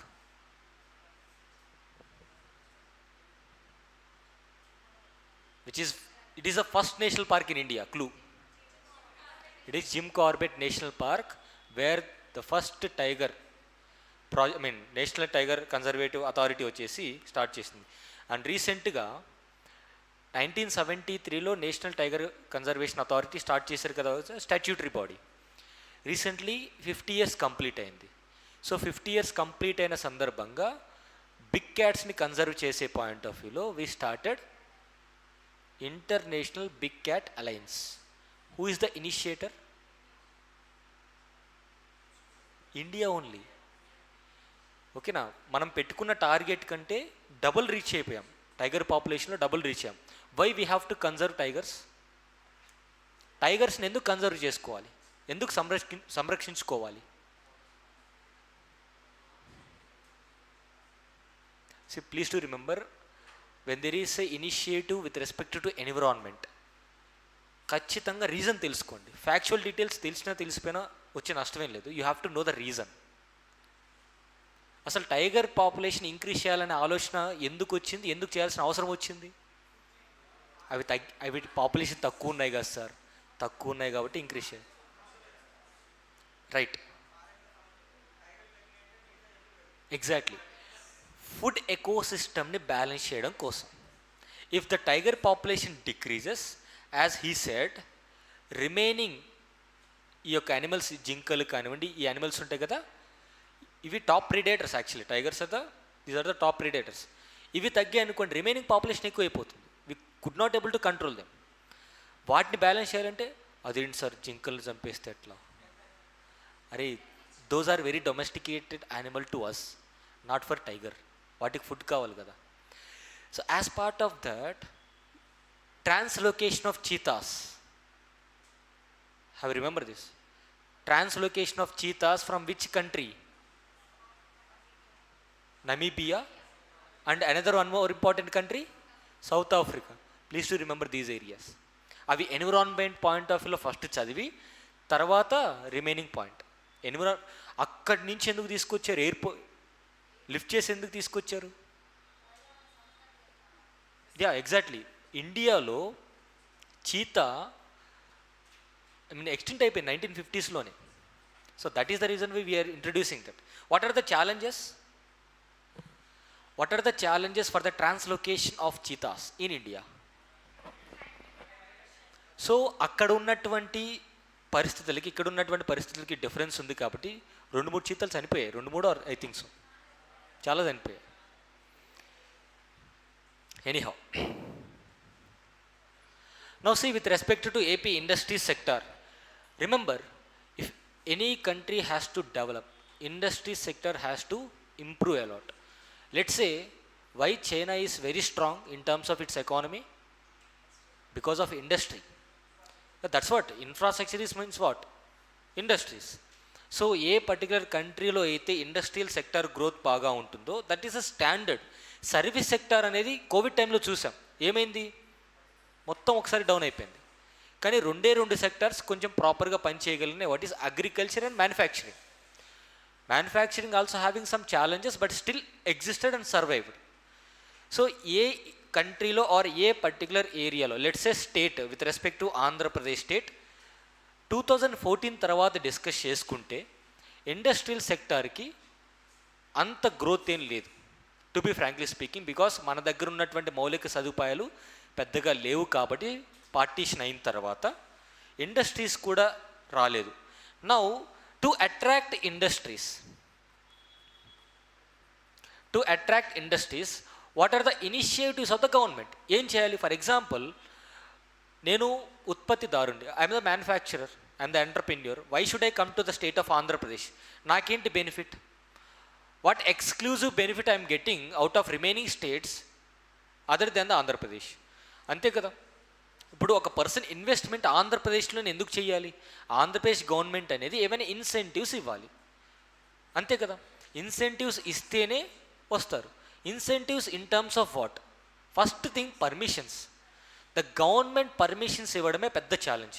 Once permission ఇచ్చింది అంటే ఈజీగా ఏర్పాటు చేసుకోవచ్చు institutions అనేటువంటి. Let's say ఇప్పుడు ఆంధ్రప్రదేశ్లో ఉన్నటువంటి కొద్దిపాటి ఇన్స్టిట్యూషన్స్ అనేటువంటివి కూడా ప్రభుత్వం ఇచ్చినటువంటి త్వరితగతిన ప్రభుత్వం ఇచ్చినటువంటి పర్మిషన్లు అవ్వచ్చు. నౌ కమింగ్ టు సబ్సిడీస్, ఉత్పత్తిదారుడికి సబ్సిడీస్ అనేటువంటి ప్రొవైడ్ చేయాలి. ఎలక్ట్రిసిటీ సబ్సిడీ ఇవ్వాలి, తక్కువ కాస్ట్కి ఎలక్ట్రిసిటీ ఇవ్వాలి. కమర్షియల్ ఎలక్ట్రిసిటీ అనేది కొత్త రాష్ట్రమైనటువంటి మన స్టేట్లో ఇండస్ట్రీస్కి డెఫినెట్లీ 3-4 అంశాలు కావాలి. 1, పర్మిషన్స్. ఫాస్ట్గా సింగిల్ విండో ఆపరేషన్స్లో భాగంగా వితిన్ 21 days లోపు పర్మిషన్ ఇచ్చేయాలి, లేదా వితిన్ 7 daysలో పర్మిషన్ ఇచ్చేయాలి. తర్వాత వారికి కావాల్సినటువంటి ల్యాండ్ ప్రొవైడ్ చేయాలి, దాంతోపాటు వాటర్ ప్రొవైడ్ చేయాలి. ఏ మ్యానుఫ్యాక్చరింగ్ ఇండస్ట్రీకైనా చూడండి, వాటర్ లేకపోతే చాలా కష్టం. థర్డ్ మోస్ట్ ఇంపార్టెంట్ థింగ్ ఏంటంటే electricity. Without electricity can you imagine any industry would survive? Definitely not. So these are the areas. Now coming to industrial sector or industrial growth sector in the state of Andhra Pradesh, state level public enterpreneurs అంటే ప్రభుత్వం ఏర్పాటు చేసినటువంటి ప్రభుత్వ రంగ సంస్థలు ఎన్ని ఉన్నాయి? టోటల్గా చూద్దాం. సో 2022-23కి సంబంధించి స్టేట్ లెవెల్ పర్ఫార్మెన్స్, అంటే స్టేట్ లెవెల్ గవర్నమెంట్ ఓన్డ్ సెక్టార్స్కి సంబంధించినటువంటి క్యాపిటల్ ఎంప్లాయ్మెంట్ చూద్దాం ఒకసారి. So state level public entrepreneurs are enterprises వచ్చేసి టాప్ 5 చూద్దాం. So Andhra Pradesh Genco generation company, electricity generation company, AP Genco, APP DCL, AP TIDCO, AP SFC, so Kakinada smart city corporation. ఈ ఉన్న top 3లో కూడా power సెక్టార్కి సంబంధించిన ఉన్నాయి. వై? ఏపీ జెన్కో కానీ, ఏపీపీ ఎస్పీడీసీఎల్ కానివ్వండి, ఏపీ టిడ్కో కానివ్వండి, transmission what ever it is. Why? Electricity సంబంధించినటువంటి పబ్లిక్ సెక్టార్ అండర్టేకింగ్స్ ఎక్కువ ఎందుకు ఉన్నాయి టాప్ లెవెల్లో in terms of capital expenditure కావచ్చు, వాటి ప్రాఫిట్స్ కూడా అట్లాగే వచ్చాయి. వై? వాటికి స్పెషల్గా ఆంధ్రప్రదేశ్ ప్రభుత్వం ఏం ఖర్చు పెట్టాల? I didn't get you. వినియోగం ఎక్కువగా ఉంది. వినియోగం ఎక్కువగా ఉందంటే అర్థం ఏంటి? ప్రొడక్షన్ ఎక్కువగా ఉంది. ప్రొడక్షన్ ఎక్కువగా ఉంది కాబట్టి వినియోగం ఎక్కువగా ఉంటుంది. పవర్ స్టేట్ డివైడ్ అయిన తర్వాత the only area where we're surplus is power. Now I tell you one interesting story. ఇందాక చెప్పాను కదా పట్టేసీమ పవర్ లిఫ్ట్ ప్రాజెక్ట్ అని. 1 లీటర్ ఆఫ్ వాటర్ని లిఫ్ట్ చేయడానికి మనం పవర్ కంటే ఎక్కువ ఖర్చు పెడుతున్నాం. అంటే 1 యూనిట్ పవర్ కొనడం కంటే వాటర్ని లిఫ్ట్ చేయడానికి కోసమే ఎక్కువ ఖర్చు పెడుతున్నాం. లెట్సే 1 లీటర్ ఆఫ్ వాటర్ 1 రూపీకి దొరుకుతుంది అనుకోండి. లెట్సే 1.5 రూపీస్ పెట్టి లిఫ్ట్ చేసాం, వాటర్ని ఇరిగేట్ చేసాం, వాటర్ని లిఫ్ట్ చేసాం. ఎందుకు? Because we are having power surplus. Power consumption ఎక్కువ ఉందని తెలిసి కూడా వాటర్ కన్జంప్షన్ అంతకంటే అవసరం కాబట్టి still we are surplus in power. Andhra Pradesh state divide అయిన తర్వాత రెవెన్యూ లోటు ఉన్నప్పటికీ కూడా పవర్ సర్ప్లస్లో ఉన్నటువంటి స్టేట్ మంది కంపేర్ టు తెలంగాణ స్టేట్. వీళ్ళు పవర్ డెఫిషియట్లోకి వెళ్ళిపోయారు. నవ్వు పవర్ సర్ప్లస్లో ఉన్నటువంటి మన స్టేట్ పవర్ పోయినా పర్లా వాటర్ కావాలి అని చెప్పేసి ఈ లిఫ్ట్ ఇరిగేషన్ ప్రాజెక్ట్ని తీసుకొచ్చారు. That is the link. అంటే అక్కడ ₹1 ఖర్చు పెడితే నీళ్ళు దొరుకుతుంది. ఎక్కడి నుంచి తీసుకురావాలి వాటర్ మనం? బట్ పవర్ ఫ్రీగా ఉంది, మనకి ఎక్కువ సర్ప్లస్ ఉంది కాబట్టి we consumed power for the irrigation for lifting of the water. Now coming to ఏ టర్న్ ఓవర్, ఏ పర్టికులర్ ఆర్ ఏ పబ్లిక్ సెక్టర్ అండర్టేకింగ్కి ఎంత టర్న్ ఓవర్ వచ్చిందో చూద్దాం. సో ఫస్ట్ టాప్ 5లో ఫస్ట్ వచ్చేసి ప్రాఫిట్లో ఏపీ జెన్కో ఉంది. Next it is APP DCL, next it is APP FCL. Now see here in terms of profit wise yearly profit వచ్చేసి ఏపీపీ డీసీఎల్కి అంటే గవర్నమెంట్ ఓన్డ్ ఇండస్ట్రీస్ ఇవన్నీ ఆర్ గవర్నమెంట్ ఓన్డ్ కంపెనీస్ ఇవన్నీ కూడా. నౌ గవర్నమెంట్ ఓన్డ్ కంపెనీస్ ఎన్ని వందల కోట్ల profits వచ్చినా సరే ప్రైవేట్ కంపెనీస్ లేకపోతే ఎంప్లాయ్మెంట్ జనరేట్ అవ్వదు. ప్రాఫిట్స్ ఆర్ గెట్టింగ్ బాగానే వస్తున్నాయి, what about the employment? So industries యొక్క ముఖ్య ఉద్దేశం ఏంటి? 1, ఇండస్ట్రీస్ ఏర్పాటు చేయడం వల్ల ఫస్ట్ థింగ్ ఎంప్లాయ్మెంట్ జనరేట్ అవుతుంది. ఏ రీజియన్లో అయితే పెడతారో ఆ రీజియన్లో ఎంప్లాయ్మెంట్ జనరేట్ అవుతుంది. సో ఎంప్లాయ్మెంట్ జనరేట్ అవుతే అర్థం ఏంటి? People are consuming more number of goods. For example ఈరోజు అంటే మీరు ఖర్చు తక్కువగా పెడుతున్నారు, రేపు జాబ్ వచ్చిన తర్వాత ఇట్లాగే ఉంటారా? Your life style automatically changes at least a little. మీరు ఈరోజు 100 రూపీస్ ఖర్చు పెడుతుంటే శాలరీ వచ్చిన తర్వాత 200 రూపీస్ ఖర్చు పెడతారు. Let's say your lifestyle will change automatically. ఇక్కడ ఖర్చు పెడుతున్నారంటే అర్థం ఏంటి? గవర్నమెంట్కి you are paying the taxes. Let's say you have booking a ticket, ఒక బస్ టికెట్ బుక్ చేసుకున్నా, ట్రైన్ టికెట్ బుక్ చేసుకున్నా, మూవీ టికెట్ బుక్ చేసుకున్నా సరే ఆన్లైన్లో ట్యాక్సెస్ అనేవి గవర్నమెంట్ కడుతున్నావు. As simple. So this is how private sector యొక్క advantage అది. Coming to private sector industries, Andhra Pradesh అనేది చాలా తక్కువగా ఉంది. ఇది పబ్లిక్ సెక్టార్ అండర్టేకింగ్ సంబంధించినటువంటి ప్రాఫిటరీ. టాప్లో చూస్తే APP DCL, next it is APP FCL. So AP Genco చివరిలో 18 crores మాత్రమే yearly. Now see large and mega industrial projects in the state of Andhra Pradesh. So ఆంధ్రప్రదేశ్లో టోటల్గా mega industrial park or mega industrial projects అనేటువంటివి companies అనేటువంటి ఎన్ని ఉన్నాయి? So టోటల్గా వచ్చేసి 286 ఉన్నాయి. ఆంధ్రప్రదేశ్ మొత్తం మీద కూడా లార్జ్ అండ్ మెగా ఇండస్ట్రీస్ 286 ఉన్నాయి. అవుట్ ఆఫ్ 286 ఎక్కువ ఇండస్ట్రీస్ ఎక్కడ ఉన్నాయి అంటే తిరుపతి డిస్టిక్ అండి. ఎక్కువ ఇండస్ట్రీస్ ఎక్కడ ఉన్నాయంటే తిరుపతి. టోటల్గా 69 లార్జ్ ఇండస్ట్రీస్ అనేటువంటి ఉన్నాయి. 69 లార్జ్ ఇండస్ట్రీస్ అనేటువంటి ఉన్నాయి. అండ్ ఎక్కువగా సింపుల్ లాజిక్, ఎక్కువ లార్జ్ ఇండస్ట్రీస్ ఎక్కడ ఉన్నాయి, ఇన్వెస్ట్మెంట్ కూడా అక్కడే ఉంటుంది.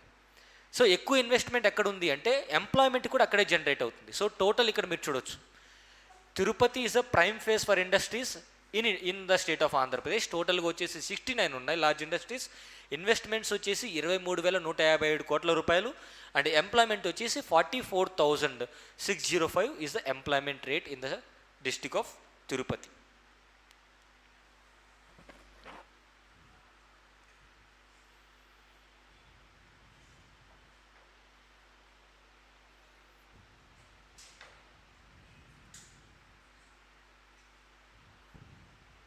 Now what do you really think only large industries is enough for the state?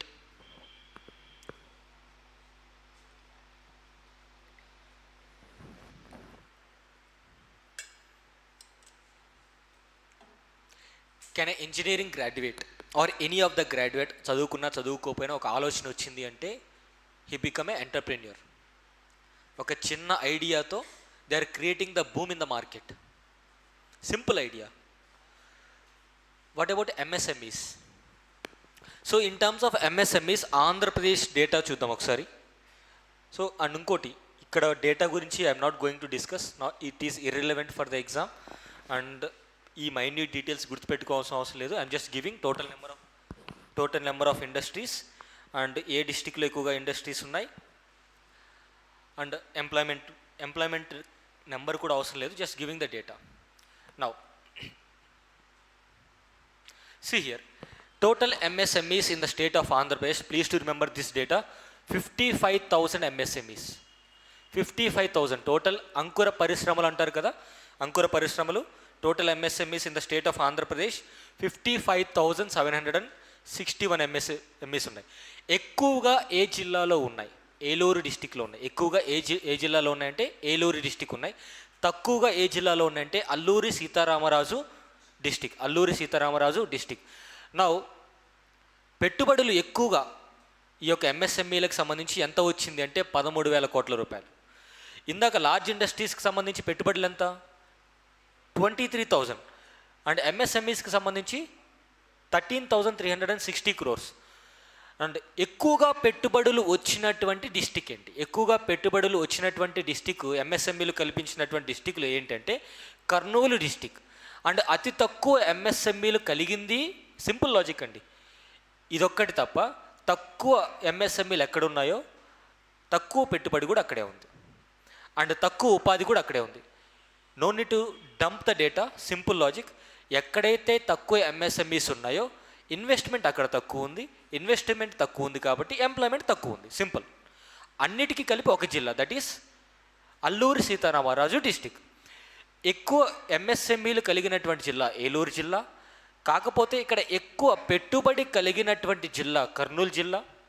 And ఉపాధి ఎక్కువగా కలిగినటువంటి జిల్లా ఏలూరు డిస్టిక్. నౌ కొన్ని ఎంఎస్ఎంఈలకి ఇన్వెస్ట్మెంట్ ఎక్కువ ఉన్నప్పటికీ కూడా ఎంప్లాయ్మెంట్ తక్కువ ఉండొచ్చు. లెట్స్ సే సోలార్ ఇండస్ట్రీకి కావాల్సింది ఏంటి? భూమి కావాలి ఎక్కువ, మనుషులతో పెద్దగా పని లేదు, ప్యానల్స్ ఉంటే సరిపోతుంది, లెస్ ఎంప్లాయ్మెంట్.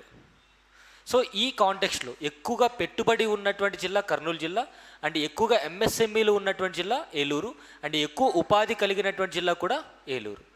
అన్ని విషయాల్లో తక్కువ ఉన్నటువంటి జిల్లా ASR district, Alluri Sitaramaraju district.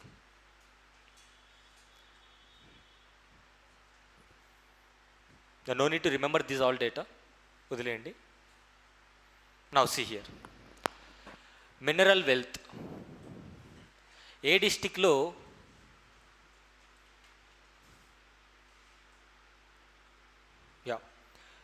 Mineral wealth చూడండి. Forget about the years, no need to remember all these years.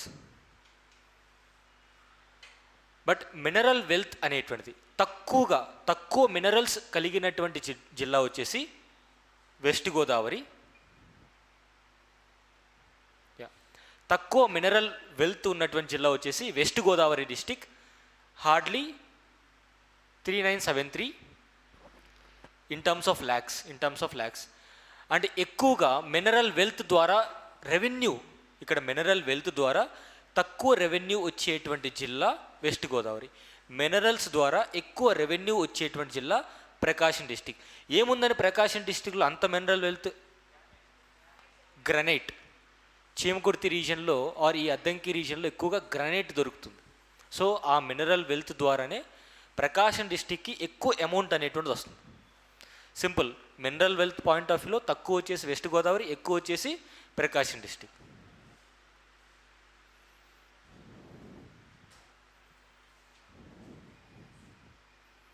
Now see here, installed capacity of AP Genco and APPDCL as on 2022 December. So జనరల్గా not even Andhra Pradesh, జనరల్గా India మొత్తం మీద కూడా thermal production అనేది ఏ sector నుంచి ఎక్కువగా ఉంటుంది? Coal based అనమాట. పవర్ అనేటువంటిది ఏ సెక్టార్ ఎక్కువ ఉంటుంది అంటే thermal sector, thermal power stations నుంచి. ఈవెన్ ఆంధ్రప్రదేశ్లో కూడా థర్మల్ పవర్ అనేది 34110 megawatts. And hydel power next dominating వచ్చేసి hydel power. Please to remember the series. ఎక్కువగా పవర్ ప్రొడక్షన్ అనేది ఆంధ్రప్రదేశ్లో థర్మల్ పవర్ ప్రొడక్షన్, దాని తర్వాత హైడల్, దాని తర్వాత ఏపీ పవర్ డెవలప్మెంట్ కార్పొరేషన్. ఇక్కడ చూడండి 1600 మెగావాట్స్. అండ్ విండ్ పవర్ వచ్చేసి మనకి డేటాలో ఇవ్వడం మాత్రం 0 ఇచ్చారు, కానీ విండ్ పవర్ ద్వారా జనరేషన్ అనేది జరుగుతుంది. If you go to this Tirupati district కానివ్వండి, అనంతపురం కానివ్వండి, ఈవెన్ నెల్లూరు కానివ్వండి, విండ్ పవర్ అనేది ఇక్కడ చూపించడం మాత్రం నెగ్లిజిబుల్ చేశారు. బట్ విండ్ పవర్తో కూడా మనకి ఎలక్ట్రిసిటీ జనరేషన్ అనేది ఉంది. Now the most important thing, ఆంధ్రప్రదేశ్లో సగటున ఒక వ్యక్తి ఎంత పవర్ కన్జ్యూమ్ చేస్తున్నాడు? పర్ క్యాపిటా పవర్ కన్జంప్షన్ అంటాం. పర్ క్యాపిటా పవర్ కన్జంప్షన్ వచ్చేసి ఆంధ్రప్రదేశ్లో ఎన్ని కిలోవాట్లు అంటే 2020-21లో 1198 అంటే 1198 కిలోవాట్ల పవర్ని సగటున ఒక వ్యక్తి ఆంధ్రప్రదేశ్లో యూజ్ చేసుకుంటున్నాడు. కమింగ్ టు పవర్ కన్జంప్షన్ పెరిగింది 1285 అంటే సమ్వేర్ అరౌండ్ ఒక 100 కిలోవాట్స్ అనేటువంటిది ఇంక్రీజ్ అయింది. 100 కిలోవాట్స్ అనేటువంటిది పవర్ కన్జంప్షన్ ఇంక్రీజ్ అయింది. What does it denotes? Power consumption increase అయిందంటే అర్థం ఏంటి? లైట్లు ఫ్యాన్లు ఆఫ్ చేయట్లేదు sir.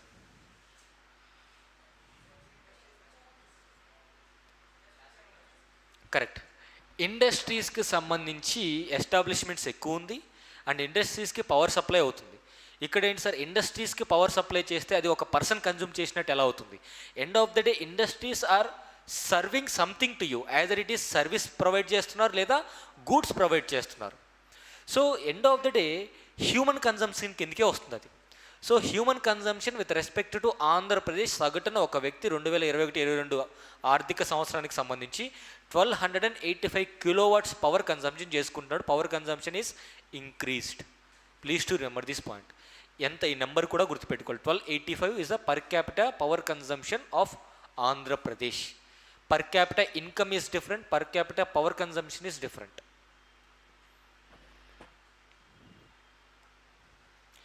Now, with respect to the service sector, don't think it is irrelevant, but సర్వేలో ఇచ్చినటువంటి అంశం ఆంధ్రప్రదేశ్లో పోస్ట్ ఆఫీసుల సంఖ్య ఎంత, అవి కూడా చదవాలా. సర్వేలో ప్రొవైడ్ చేశారు. And post offices or banks related to service sector, even roads, అవి కూడా సర్వీస్ సెక్టార్ కిందకి వస్తాయి. కాబట్టి we have to have a look. I'm not saying that you have to remember each and every data, just have a look. Total head post office వచ్చేసి 57 and ముఖ్య dock గర్స్ వచ్చేసి ఒక 8 ఉన్నాయి, నాట్ మోర్ దెన్ దట్. ముఖ్య dock గర్స్ వచ్చేసి ఓవరాల్గా ఒక 8 ఉన్నాయి. So total 8. And head post office వచ్చేసి ఒక 57. రిమైనింగ్ సబ్ పోస్ట్ ఆఫీసర్స్ అవన్నీ అవసరం లేదు. కాకపోతే పోస్ట్ ఆఫీసుల సంఖ్య పోస్ట్ ఆఫీసుల సంఖ్య ఏ డిస్టిక్లో ఎక్కువగా ఉంది అంటే ఏ డిస్టిక్లో ఎక్కువగా ఉందంటే it is Prakasam district. You can see here Prakasam జిల్లాలో 661 పోస్ట్ ఆఫీసులు ఉన్నాయి. తక్కువగా ఉన్నటువంటి పోస్ట్ ఆఫీసెస్ తక్కువగా ఉన్నటువంటి జిల్లా ఏది అంటే విశాఖపట్నం డిస్టిక్. సింపుల్. పోస్ట్ ఆఫీసుల సంఖ్య, హెడ్ పోస్ట్ ఆఫీసుల సంఖ్య 57, ముఖ్య డాక్ఘర్స్ 8.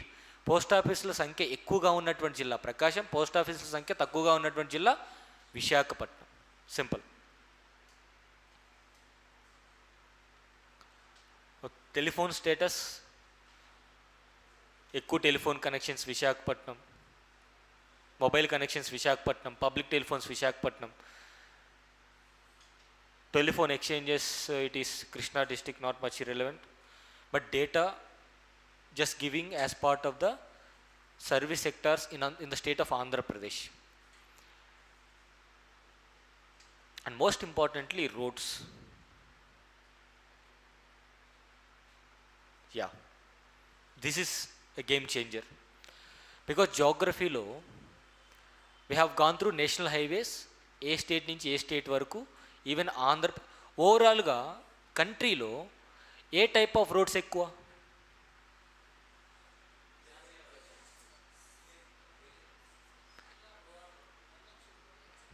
NH is very less, not even 2%. Village roads. Next it is district roads. Next it is state, and next it is national highways. Believe me, national highways percentage in terms of road length, not even 2%. So national highways యొక్క length overall కంట్రీలో ఉన్నటువంటి road point of వ్యూలో చూస్తే hardly 2.1-2.2% ఉంటుంది. So ఎక్కువ percentage, more than 80% it is local roads. గ్రామ panchayat roads అంటే వీధుల్లో వేసే రోడ్లు కాదండి, అవి వేరు. ఓకేనా? Now see. So single lane roads,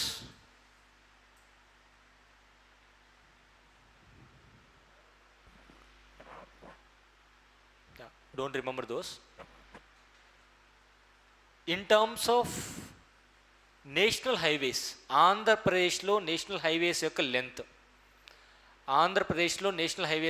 ఒకసారి చూసుకోండి, 8,000 కిలోమీటర్స్. స్టేట్ హైవేస్ యొక్క లెంత్ వచ్చేసి 12,000 kilometres. Now coming to major district roads 26,000, others వచ్చేసి 6,000. రిమెంబర్, ఎక్కువగా ఉన్నటువంటి లెంత్ ఆఫ్ రోడ్స్ వచ్చేసి డిస్టిక్ రోడ్స్, నెక్స్ట్ ప్రయారిటీ వచ్చేసి స్టేట్ హైవేస్, నెక్స్ట్ వచ్చేసి నేషనల్ హైవేస్. నౌ ఆంధ్రప్రదేశ్లో which national highway in the state of Andhra Pradesh, A national highway length ఎక్కువ? NH 46, 44, NH 16 extending from where to where?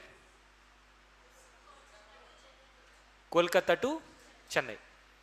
NH 44 Srinagar to Varanasi కాదు, Srinagar to Kanyakumari. NH 44 ఆంధ్రప్రదేశ్లో ఏ ప్రాంతంలో pass అవుతుంది? Simple, you can say Rayalaseema region, Kurnool నుంచి. So please to remember, just remember, మొన్న I think group 2 ప్రిలిమ్స్లో question రాలేదనుకుంటా with respect to highways. వచ్చిందా? రాలేదు కదా, ఇంక రాదని మాత్రం అనుకోవద్దు.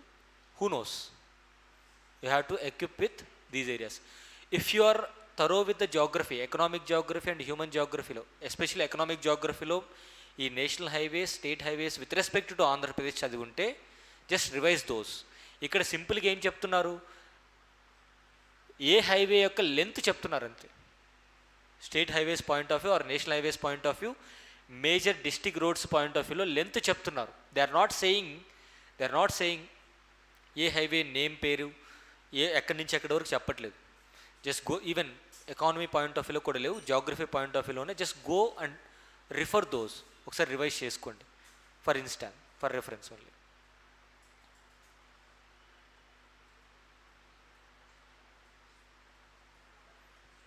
Now with respect to health and education sector, we are coming to the conclusion. Health and education sector is the last area which I am going to cover in economic survey. Once if I done with this economic survey completed, if time permits, I'll discuss AP schemes. If not, next class. Now, what is the relevance of education sector with respect to our exam? రీసెంట్గా AIIMS కానివ్వండి, IITs కానివ్వండి, central government అసిస్టెన్స్తో ఏపీలో open చేశారు. అంటే as part of 2014 reorganisation act ప్రకారము AIIMS కానివ్వండి, IITs కానివ్వండి, IITs కానివ్వండి ఏపీకి గ్రాంట్ చేయడం జరిగింది, అలొకేట్ చేయడం జరిగింది. అండ్ రీసెంట్లీ దే స్టార్టెడ్, మొన్నటి వరకు రెంటెడ్ బిల్డింగ్స్లో పెట్టి ఇప్పుడు ఓన్ బిల్డింగ్స్ నిర్మించి స్టార్ట్ చేశారు. ఈ recently prime minister of India also accompanied that inauguration program. So in this context, I am just expecting that education sector నుంచి మేబీ క్వశ్చన్ అడిగితే అడగొచ్చు. But please to focus drop out rates. ఏ డిస్ట్రిక్ట్స్లో drop out rates అనేటువంటి ఎక్కువగా ఉన్నాయి? AIIMS ఎక్కడుంది? IIT Tirupati ఎక్కడుంది? తిరుపతి అని చెప్పిన తర్వాత మళ్ళీ ఎక్కడ ఉంటుంది జనరల్గా? So with respect to education sector,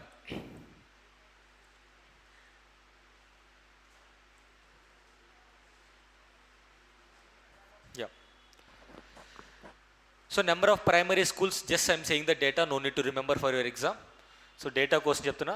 number of teachers పని లేదు. Number of schools primary, upper and high schools వచ్చేసింది. టోటల్ నెంబర్ ఆఫ్ స్కూల్స్, ఈ total number of schools in the state of Andhra Pradesh it is 58,955. Now what is the use of increase in the schools? Can you tell me what is the reason behind drop out rates?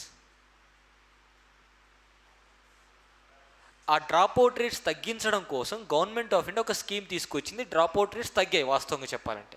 ఆ scheme ఏంటి?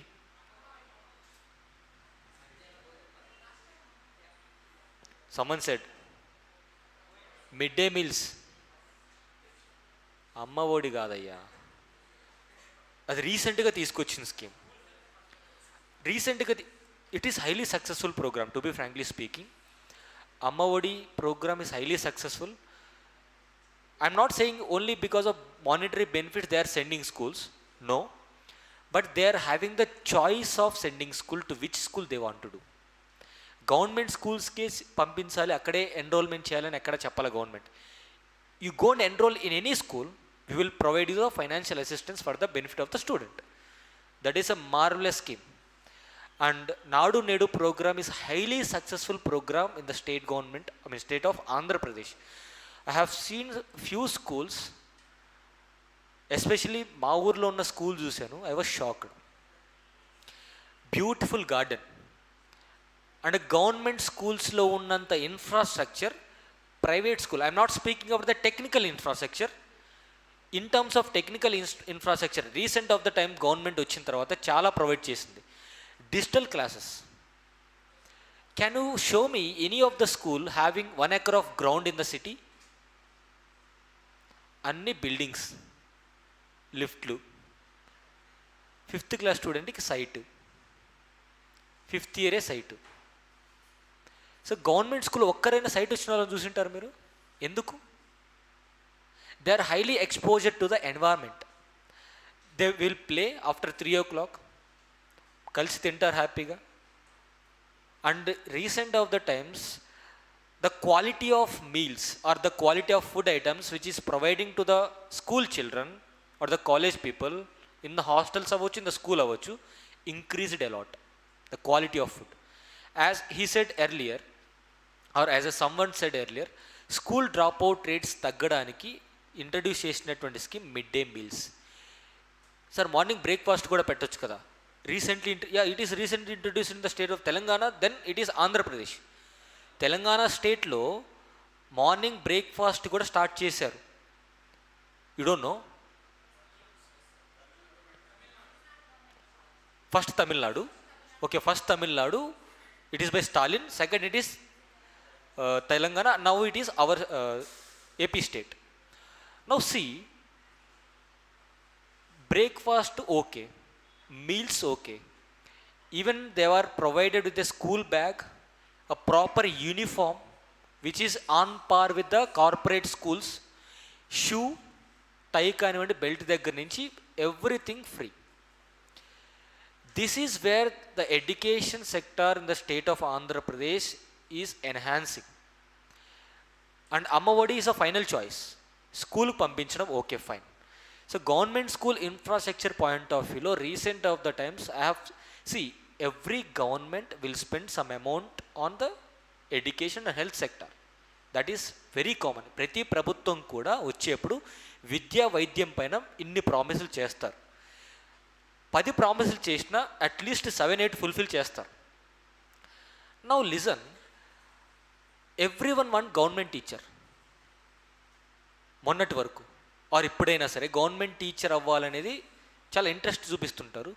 But recent of the times government స్కూల్స్కి పంపించడం కూడా అంతే interest చూపిస్తున్నారు because of the developed infrastructure. Proper garden కానివ్వండి, ground కానివ్వండి, sports equipment కానివ్వండి, యూనిఫామ్స్ కానివ్వండి, even classrooms are highly executed. ఇప్పుడున్నటువంటి పరిస్థితుల్లో టెక్నికల్ డెవలప్మెంట్స్ అనేటువంటి తీసుకొచ్చి ప్రతి క్లాస్ రూమ్లో బెంచెస్ ఉన్నాయి. ఒకప్పుట్లాగా లేదు ఇప్పుడు. ప్రతి నాడు నేడు ప్రోగ్రాంలో భాగంగా ఈ యొక్క డెవలప్మెంట్స్ అన్నీ జరిగాయి. Remember these schemes. Now, as I asked earlier, what is the benefit of increasing the number of schools? 58,000 కాస్త ఒక 65,000 స్కూల్స్ ఎస్టాబ్లిష్ చేసామనుకోండి, ఉపయోగం ఏంటి? ఏం ఉపయోగం లేదా? ఏంటది? Enrolment rate will increase. Simple. దూర ప్రాంతాలకి స్కూల్కి వెళ్ళి చదువుకోవడం ఇబ్బంది ఉంది, ఇప్పటికీ ఉంది. నా ద పాయింట్ హియర్ ఈస్, ఎక్కువ దూరం అంటే ఇంటికి దగ్గరలో స్కూల్ ఉంటే ఏమవుతుంది? ఈజీగా యాక్సెస్ ఉంటుంది. Especially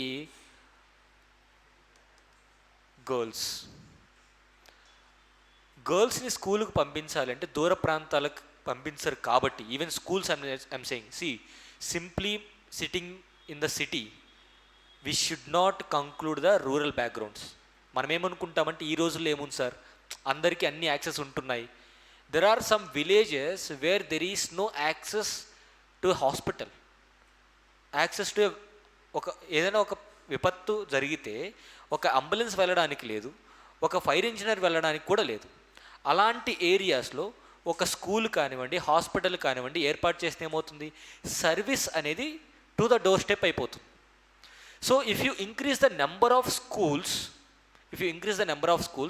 the enrollment of girl child will increase. So if you provide breakfast, there is no burden on the parents. వాళ్ళ పనులకు వాళ్ళు వెళ్ళిపోతారు ఎర్లీ ఇన్ ద మార్నింగ్. పల్లెటూరులో ఏం జరుగుతుంది? ఎర్లీ మార్నింగ్ 5 o'clock లేసి 6-6:30 కల్లా పొలానికి వెళ్ళిపోతారు. Then what about the children in the home? వాళ్ళకి బ్రేక్ఫాస్ట్ చేసి ఎవరు పెట్టాలి? ఓకే, బ్రేక్ఫాస్ట్ చేసి పెట్టి వెళ్ళిపోయారు. మధ్యాహ్నం పరిస్థితి ఏంటి? స్కూల్లో మిడ్ డే మీల్స్ ప్రోగ్రామ్ లేకపోతే ఏం చేస్తారు పిల్లవాళ్ళు? ఇంటికి వెళ్ళిపోయి భోజనం చేస్తారు. ఇంటికి వెళ్ళిన తర్వాత మళ్ళీ స్కూల్కి వెళ్ళాలన్న ఆలోచన వస్తుందా? Dropout rates, to be frankly speaking, dropout rates పెరిగింది. అందుకే even when I was a child, ఇంటికి భోజనానికి వస్తే టీవీ చూస్తూ ఉండిపోతాను. ఎందుకు? పేరెంట్స్ ఇంట్లో లేరు కదా, దే వెంట్ టు ఫీల్డ్. వాళ్ళు ఎప్పుడు వస్తారు? సాయంత్రం 5కి వస్తారు. స్కూల్ వదిలేదు ఎప్పుడు? 4కే. నేను ఇంట్లో ఉంటే వాళ్ళు ఏమనుకుంటారు? వీడు స్కూల్ నుంచి వచ్చాడు అనుకుంటారు. So who is losing that? This is what happening. So ఆ డ్రాప్అవుట్ రేట్స్ డిక్రీజ్ చేయడం కోసం 2 things సర్వశిక్ష అభియాన్లో భాగంగా స్కూల్స్ ఇంక్రీజ్ చేశారు. మిడ్ డే మీల్స్ ప్రోగ్రాంలో భాగంగా డ్రాప్అవుట్ రేట్స్ అనేటువంటివి కూడా డిక్రీజ్ చేయడం జరిగింది. These are the 2 areas. Now coming to central government schools అంటే ఈ కేవీ స్కూల్స్ ఉంటాయి కదా, సో ఇవి. And state government, state sector schools ఎక్కువగా ఉన్నాయి. ప్రైవేట్, ఎయిడెడ్, అన్ఎయిడెడ్ ఓవరాల్గా స్కూల్స్ వచ్చేసి 58,995. Now this is the most important slide out of all the slides. If you compare Andhra Pradesh with respect to India in terms of health, 3 areas are important. maternal mortality rate, infant mortality rate, child mortality rate, sex ratio. These are the 4 areas which is to be compared with India, and remember with respect to Andhra Pradesh. Maternal mortality rate అంటే అర్థం ఏంటి? జన్మనిచ్చే సమయంలో తల్లి మరణాలు, అంతే కదా. So over bleeding అవ్వచ్చు, what ever might be the reasons. Now అవి కూడా డిక్రీజ్ చేయాలి అంటే MMR maternal mortality rate decrease చేయాలి అంటే ఏం చేయాలి గవర్నమెంట్, ఆర్ ఏం చేసింది?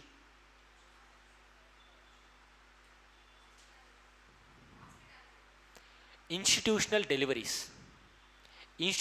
డెలివరీస్ అంటే ఇంట్లో ప్రసవం కాకుండా హాస్పిటల్లో proper health equipment are health experts ఉన్నటువంటి ఏరియాస్లో డెలివరీ అవుతే both will be safe. Mother and child and infant both will be safe. Telangana state and Andhra Pradesh state or competing each other in terms of institutional deliveries. Health infrastructure develop అయింది అని చెప్పడానికి ఈ 3 కారణం. ఈ 3 ప్రామాణికంగా తీసుకుంటే సరిపోతుంది. Because these are the major areas where MMR, IMR and child mortality rate ఇవి ఎప్పుడైతే ఇంక్రీజ్ అవుతున్నాయో ఇన్స్టిట్యూషనల్ డెలివరీ సరిగా అవ్వట్లేదు, చైల్డ్ హెల్త్ కేర్ సరిగా లేదు, దానివల్లే సెక్స్ రేషియో చేంజ్ అయిపోతుంది. అండ్ ఇన్స్టిట్యూషనల్ డెలివరీస్ అవ్వడం వల్ల భవిష్యత్తులో ఏవైనా వచ్చేటువంటి ఇన్ఫెక్షన్స్ని కూడా ఆపగలుగుతారు. రీసెంట్ ఆఫ్ ద టైమ్స్లో విచ్ ఐ పర్సనలీ అబ్జర్వ్డ్, ఎక్కువగా ఉమెన్కి those who are not institutionally delivered they are getting some infection with respect to their గర్భసంచి అంటారు కదా, గర్భసంచి ప్రాబ్లమ్స్ అనేటువంటివి విపరీతంగా వస్తున్నాయి because of lack of institutional deliveries in the 1990s.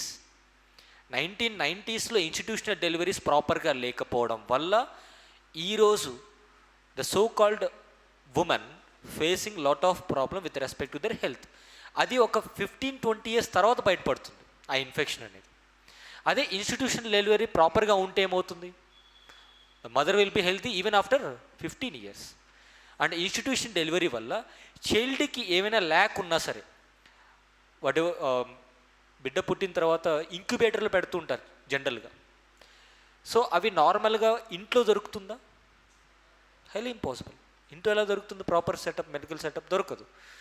So listen here, maternal mortality rate వచ్చేసి మన goal ఏంటి?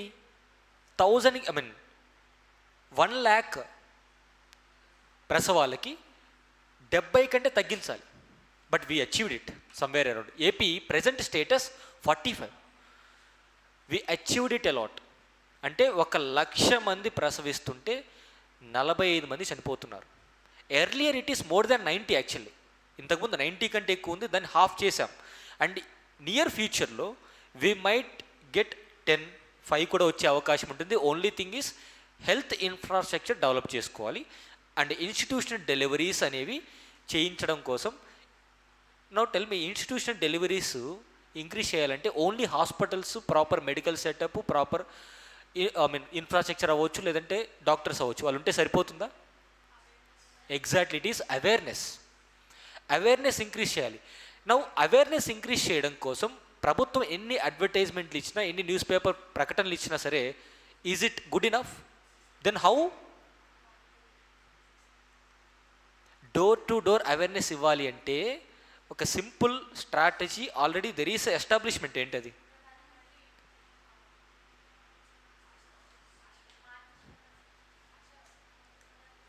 ANMs.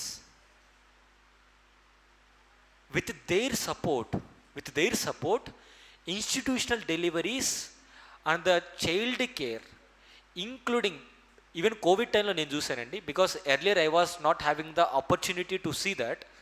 COVID time lo I really appreciate their dedication and their work. They were paid very less, 3,000, 2,000, 5,000. This is what their payment is. ప్రతి ఇంటికి వెళ్ళి they are having a data. ఆ ఇంట్లో ఎంతమంది ఉన్నారు, ఎవరైనా ప్రెగ్నెంట్ ఉమెన్ ఉన్నారా, ఉంటే వాళ్ళకి టైంకి ఏ ప్రాపర్ వ్యాక్సిన్స్ అందుతున్నాయా లేదా, అందకపోతే వాళ్ళు తీసుకొచ్చి వ్యాక్సిన్ వేయించడం జరుగుతుంది. అండ్ ఈ పోషణ్ అభియాన్లో భాగంగా వచ్చేటువంటి ఫుడ్ మెటీరియల్ ఏదైతే ఉంటుందో అది కూడా హ్యాండ్ ఓవర్ చేస్తున్నారు. So government is striving towards for the excellence of mother and infant. Poshan Abhiyan 2.0 recently start అయింది. పాలన్ అనే ఒక యాప్ కూడా వచ్చింది. బిడ్డ పుట్టినప్పటి నుంచి కూడా 1000 days వరకు ఎలా పాలించాలి, ఎలా చూసుకోవాలి, what is the diet you have to provide. These are the areas for women and child development even central government and state government is providing. So with their support door to door awareness campaign start అయ్యి door to door ప్రతి ఒక్కరిని కూడా that is the రెస్పాన్సిబిలిటీగా చేసి పడేశారు. That is the duty and responsibility. Each and every women ప్రాపర్కి health చెకప్కి పిహెచ్సికి వెళ్ళాలి, ప్రైమరీ హెల్త్ కేర్ సెంటర్కి వెళ్ళాలి, అక్కడ వ్యాక్సిన్స్ వేయించుకోవాలి, డాక్టర్ చెకప్ అవుతుంది. ఐ పర్సనల్ ఎక్స్పీరియన్స్ దిస్ అవుతుంది. Then again you have to come back ప్రాపర్గా ఆ టైంకి. ఫర్ ఎగ్జాంపుల్ డెలివరీ అయిందనుకోండి, సో ఇక డెలివరీ వచ్చేసి దే విల్ నోట్ మీరు ఏ హాస్పిటల్లో నార్మల్ డెలివరీయా సిజేరియనా ప్రాపర్గా నోట్ చేసుకుంటున్నారు. Even they will ask the choice of the parent. If you want to go to private hospital give the details. If you want to come to government hospital we are providing from the door step నుంచి ambulance provide చేసి తీసుకెళ్తున్నారు. And delivery అయిన తర్వాత తల్లి బిడ్డ express ఏదో పేరు గుర్తులేదు, తల్లి బిడ్డ ఎక్స్ప్రెస్ అని చెప్పేసి మళ్ళీ అంబులెన్స్లు తీసుకొచ్చి డ్రాప్ చేసి ప్రాపర్ ఇన్సెంటివ్ మనీ ఒక 6,000 ఎంతో మనీ ఇస్తారు. And again food material plus every month or every 6 monthsకి ఆ పిల్లవాడికి ఇవ్వాల్సినటువంటి వ్యాక్సిన్ ఏదైతే ఉంటుందో either they will come to home or you have to carry there. నువ్వు వెళ్ళలేకపోతే వాళ్ళే వస్తారు. These are the initiatives of government. I'm not saying one particular party, it is central and state government cumulative effort. ఎందుకు చేస్తున్నారు ఇదంతా? Initial డేస్లోనే health ప్రాపర్గా ఉంటే ఫర్దర్గా ఎలాంటి హెల్త్ కాంప్లికేషన్స్ రావు. First thing, even HDI report, HDI human development ఇండెక్స్లో ఆర్ హంగర్ ఇండెక్స్లో మీరు చూస్తే ప్రాపర్ ఫుడ్ లేక, ఎప్పుడు ఫుడ్ లేక, పుట్టినటువంటి బిడ్డకి వితిన్ 5 years లోపు ప్రాపర్ డైట్ అనేది ఇవ్వగలిగితే he will be very healthy. Stunning ఇవన్నీ డీటెయిల్స్ చదివి ఉంటారు కదా. So these are the areas. And even examiners కూడా ఉమెన్ అండ్ చైల్డ్ వెల్ఫేర్కి పాయింట్ ఆఫ్ వ్యూలో definitely they are focusing. I'm not saying one particular exam, it is even group 2 సొసైటీలో social justice చాలా questions అడిగారు. Now see here maternal mortality rate వచ్చేసి MMR అంటాం. So AP వచ్చేసి 45. So AP is ahead of India. అంటే ఇండియాకి overall కంట్రీకి ఉన్నటువంటి ఈ యొక్క మెటర్నల్ మోర్టాలిటీ రేట్ టార్గెట్ 97 ఉంది, ప్రజెంట్ 97 ఉంది. AP is very less. అంటే వీఆర్ హైలీ సక్సెస్ఫుల్. అక్కడ సోర్స్ గురించి మెన్షన్ చేశారు, no need to remember that source. National family health survey, what ever it is. Now coming to infant, what you mean by infant?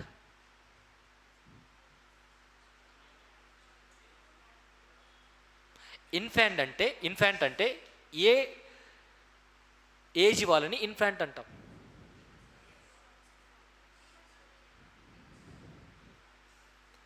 Not 5 years. 5 years it is children. 1 year. 0 to 1 year. Infant. So infant mortality rate వచ్చేసి below 20 achieve అవ్వాలనుకున్నాం, but somewhere we achieve 24 is our rate. అంటే ప్రతి 1000 మంది ఇన్ఫాంట్స్లో, అంటే జన్మనిచ్చిన తర్వాత 1000 మంది బిడ్డల్లో 24 మంది చనిపోతున్నారు. మన టార్గెట్ ఏంటి? 20 కంటే తగ్గించాలి అనేది target. But somewhere we achieve, we reached అనమాట, కొంత రీచ్ అవుతున్నాం. But we can with the support of this health infrastructure. And coming to India వచ్చేసి 28. So on par with India కంటే తక్కువ ఉందా లేదా మంది? సో హెల్త్ సెక్టార్ పరంగా Andhra Pradesh is ahead of India. Now coming to under 5 mortality rate, are we can say child mortality rate అని కూడా అంటాం. అండర్ 5 మోర్టాలిటీ రేట్ లేదా చైల్డ్ మోర్టాలిటీ రేట్ అంటాం. So below 25 is our target. We achieved up to 27. 99% successful. We achieved 27. Target వచ్చేసి below 25. So India వచ్చేసి 32. So it's a comparison, my dear friends. It's a comparison. So India వచ్చేసి 32. Now coming to total fertility rate. Total fertility rate. Hope you know this. Total fertility rate. So number of child that can be bear by a woman. Okay, now earlier it is very high. We can simply, మన fathers అందరు కూడా ఇద్దరు ముగ్గురు నలుగురు ఐదుగురు. So that time fertility rate is very high.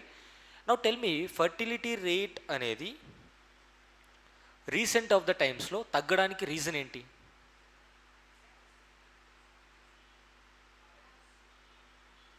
Fertility rate తగ్గడానికి reason, పోనీ తగ్గడం మంచిదా కాదా?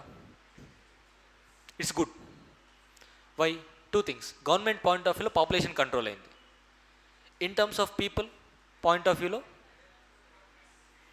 Exactly because of awareness. Awareness ఎందుకు పెరిగింది?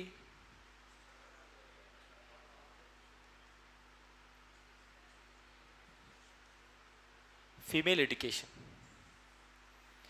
ఉమెన్ ఎడ్యుకేట్ అవ్వడం వల్లే అవేర్నెస్ పెరిగింది.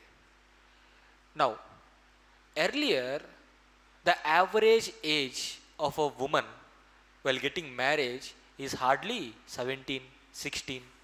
సో టీనేజ్లో మ్యారేజ్ చేసేవాళ్ళు. So that is where the age or that is where the time period చదువు లేదు. Obviously when you're getting married అంటే lot of restrictions will be there earlier. Now it is different.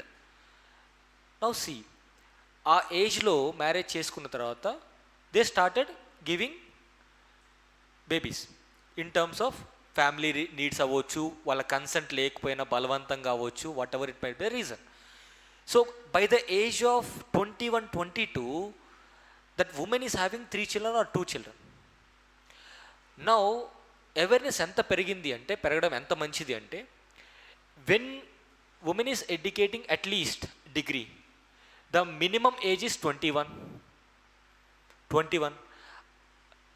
Thanks to this globalization after 1992, every parent is thinking that her girl child has to be employed. That is what happening. That is the reason we are sitting here. అంతే కదా, చదువుకోవడమే కాదు, తర్వాత ఏమైంది, employee అవ్వాలి on par with the men. To be frankly speaking, girl childs are taking care more about their parents than boys. Agree or not? It is true. అలా చెప్పాలండి. Now true only. Now see, 21 ఇయర్స్కి minimum degree సంపాదించిన తర్వాత the awareness that created in the parents mind is an opportunity for the girl. అంతే కదా, ఎంతసేపు నేను చదువుకుంటానని చెప్పినా సరే వాళ్ళు కన్విన్స్ అవ్వకపోతే ఒప్పుకోరు కదా. So as simple as that. దానివల్ల ఏమైంది, ఒక 2 years జాబ్, సంపాదన ఎక్కువ వస్తే ఇంకో 2 years అడ్వాంటేజ్. అంతే కదా, ఎక్కువ శాలరీ వస్తుంటే parents also very happy. No see, 25 yearsకి మ్యారేజ్ అవుతే now the child bearing capacity is hardly 1 or 2. So when they are very habituated to the discipline of profession, they are focusing more on the profession and home నీడ్స్తో పాటు ప్రొఫెషన్ని ప్రయారిటీగా తీసుకున్న తర్వాత ఏం జరుగుతుంది, hardly they are having 1 or 2, that's it. Now see the age, అంటే marriage average age అనేది ఇంక్రీజ్ అయితే చైల్డ్ బేరింగ్ అనేది తగ్గిపోతుంది. As simple as that. ఎర్లీగా మ్యారేజ్ చేసుకుంటే ఏమవుతుంది, the child or I can say fertility rate is increasing. Now because of the education and the employment opportunities especially for women is decreasing this fertility rate. That is very happy. Now so goal వచ్చేసి 1.8. So AP వచ్చేసి 1.5. It is 2, somewhere it is reaching. Now birth rate, death rate not much important. Sex ratio and child sex ratio. So sex ratio వచ్చేసి with respect to Andhra Pradesh it is 996 female for males, but still we are struggling for marriage. True only కదా. See, earlier woman is secluded. Earlier woman is secluded. What means seclusion? 4 గోడలకే పరిమితం చేశాం. Now they are having open market. They can get education properly. And employment opportunities are more for men. Why? So majority of the software companies are interested to hire women. Why? Because they don't skip the companies frequently. They look for the work environment. Salary is less, okay, they will continue. But boys are the persons. If you offer a 6 lakh package once he joined in a company, in a ex company, after 6 months he will skip because he is getting 6. But girl never do that because she find the office culture, proper respect, ఇవన్నీ కంఫర్టబుల్గా ఉంటే salary తక్కువైనా చేస్తారు. That is the advantage for the companies too. That is true. That is the reason why there is a policy in the MNC sector and I was literally shocked by one thing which I have seen in MNCs. One of my friend sister, she get married and she is a pregnant. And that MNC provided work from home opportunity after 5 months or 6 months. Sorry, 8th month నుంచి work from home opportunity ఇచ్చారు. You know, if I say you will be definitely shocked. Till 7th month, 3rd month తర్వాత నుంచి or 4th month తర్వాత నుంచి ఈ 4 months time period ఏం చేశారంటే స్పెషల్గా తనకు ఒక car. Her salary is 20,000 only. Her salary is 20,000. స్పెషల్గా ఈ ప్రెగ్నెంట్ ఉమెన్స్ ఎవరైతే ఎంప్లాయ్మెంట్ చేస్తూ ఉంటారో ఆ కంపెనీలో వాళ్ళ కోసం స్పెషల్గా ఒక కార్ ఉంటుంది. It is not like a normal seats.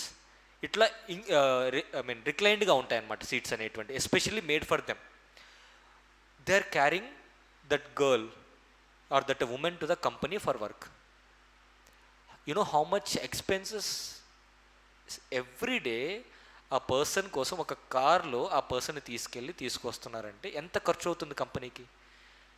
Now tell me, if a company do like that, aren't we interested to do work there? Definitely.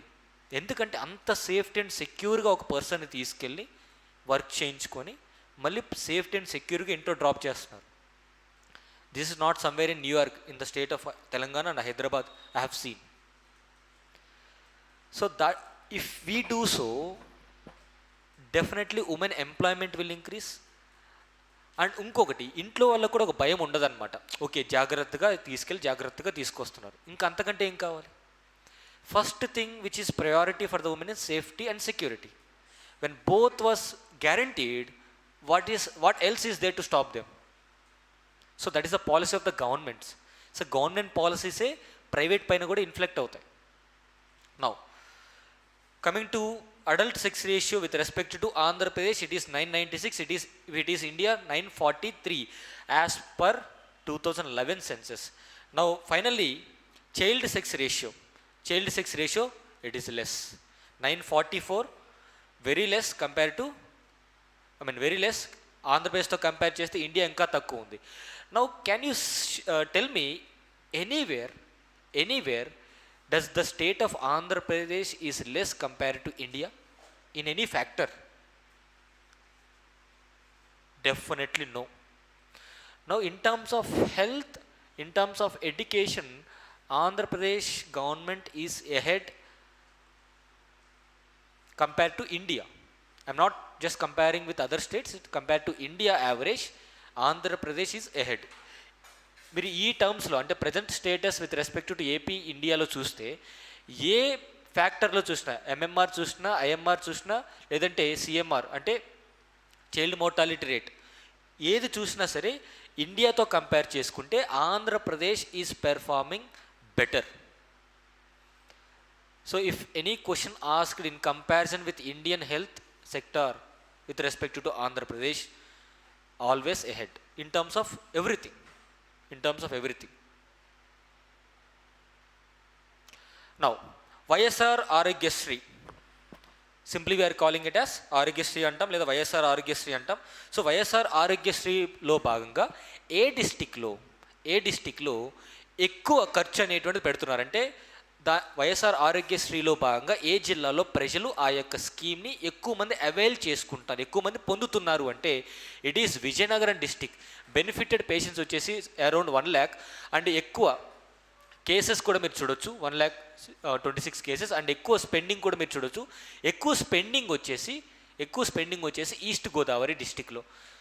YSR Aarogyasri పథకంలో భాగంగా ఏ జిల్లాలో ఎక్కువ మంది పేషెంట్స్ ఈ యొక్క బెనిఫిట్ని అవైల్ చేసుకుంటున్నారు అంటే విజయనగరం. ఎక్కువ ఖర్చు ఏ జిల్లాలో పెడుతుంది ప్రభుత్వం అంటే east Godavari district. In terms of patients అండి, ఇది ఇన్ టర్మ్స్ ఆఫ్ బెనిఫిషరీస్ అని చెప్పొచ్చు.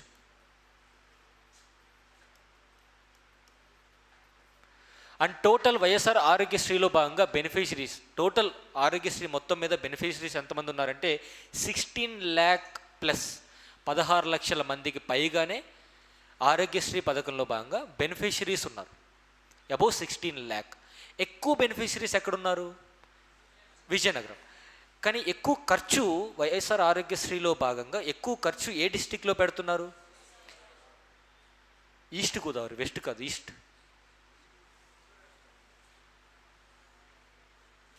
Now coming to district wise pensions. So ఏ జిల్లాలో పెన్షన్స్ ఎక్కువ వస్తున్నాయి? శ్రీకాకుళం. అండ్ టోటల్ అమౌంట్ అనేటువంటిది కూడా పెన్షన్స్కి ఎక్కువ టోటల్ అమౌంట్ ఎంత? Every month 1,765 crores of rupees they are only spending on pensions. What is the pension right now?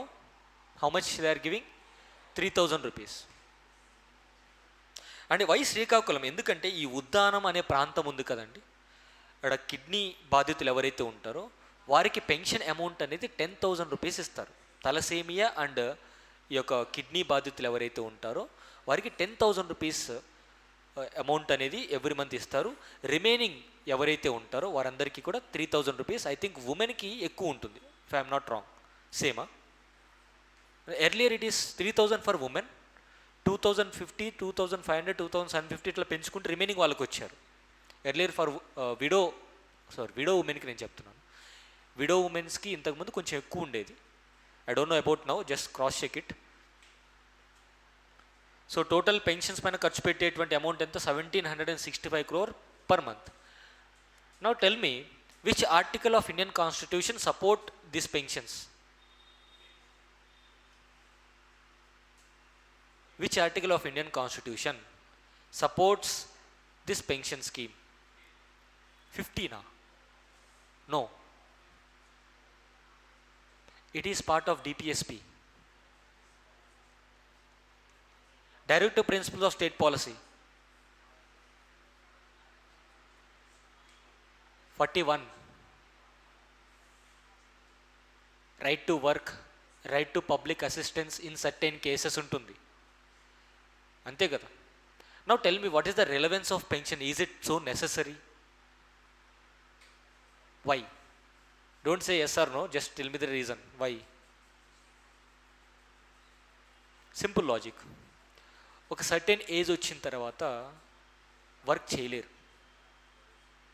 So వాళ్ళకంటూ livelihood అనేది లేదు కాబట్టి ప్రభుత్వం తరపు నుంచి కొంతవరకు భరోసా ఇవ్వగలుగుతుంది ప్రభుత్వం. ఆ కొంతవరకే ఈ పెన్షన్స్. మరి ద 3,000 అమౌంట్ వాళ్ళకి మొత్తం సర్వైవల్ అవుతుందా మంత్లీ అంటే? డెఫినెట్లీ కాదు. అలా అని చెప్పేసి ప్రభుత్వం అందరికీ అలా ఇచ్చుకుంటూ వెళ్ళలేదు. బికాస్ ఆఫ్ ద డిపిఎస్పీస్ అనేవి, directive principle of state policy అనేవి, దే ఆర్ నాన్ జస్టిషబుల్ అంట. అంటే even the state or state is nothing but the government fail to serve the purpose of DPSP which it is promised, can we go to court? Because it depends upon the DPSP depends upon the economic status of the state. ఆర్థికంగా రాష్ట్రం బలంగా ఉంటే ఇలాంటి అద్భుతమైనటువంటి కార్యక్రమాలు ఎక్కువ చేస్తుంది, లేదు కాబట్టి తక్కువ చేస్తుంది. దానికి సంబంధించి అందుకే డిపిఎస్పీస్ అనేటువంటివి article 37, if I'm not wrong, article 37 ఏంటి? They are non జస్టిషబుల్.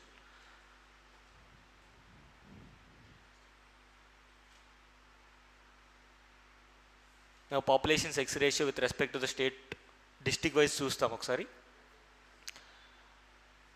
2011 census. So where we are seeing the highest sex ratio, you can see here it is Vijayanagaram. Highest sex ratio, it is Vijayanagaram. Least, this is India, don't see this, chivardi India. So 992, 981, 85, 85, 77. Anantapuram is 977 is the sex ratio. Highest it is Vijayanagaram. Highest it is Vijayanagaram, less it is Anantapuram.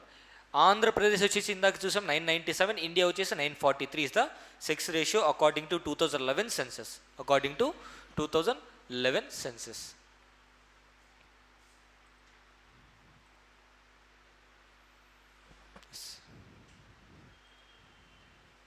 Yeah, in terms of population, Andhra Pradesh population వచ్చేసి 2011 census ప్రకారం around 5 crore. District wise చూడండి ఒకసారి. District wise old district wise చూస్తే east Godavari highest in terms of population, less వచ్చేసి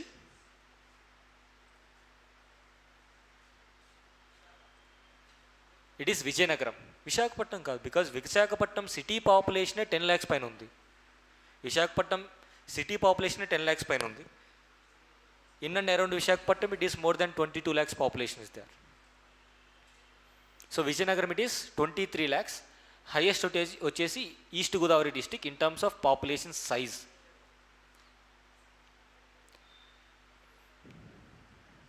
so this is what with respect to economic survey.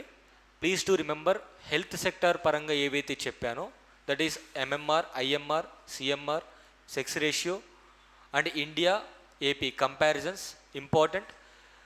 Don't need to worry about education sector, number of schools, no need to remember. And with respect to meat, milk production ఏవైతే ఉందో states districts highest, least చాలా important. And state own tax revenues, non tax revenues, state debt. So these are the areas.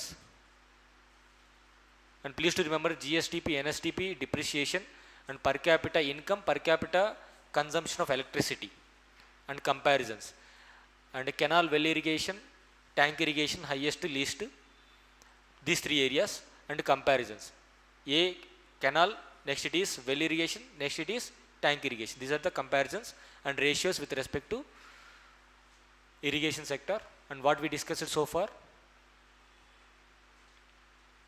And cattle population, cattle population highest.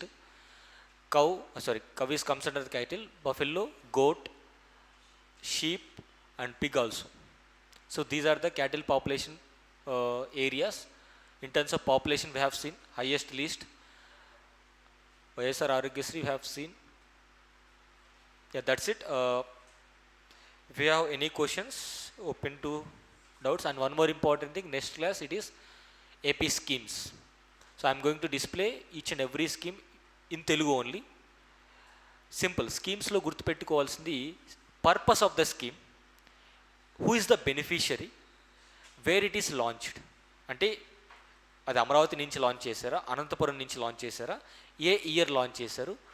If we are very fortunate date కూడా ఎగ్జామ్లో అడుగుతారు కాబట్టి date కూడా తెలుసుకోవాలి, month and date. So these are the areas I'm going to cover in the next class, including finance commission, 15th finance commission devolutions with respect to the state of Andhra Pradesh. So these are the 2 areas hopefully I am going to discuss. Hardly 2-3 classes I'll end up the AP economy. Thank you. Bye.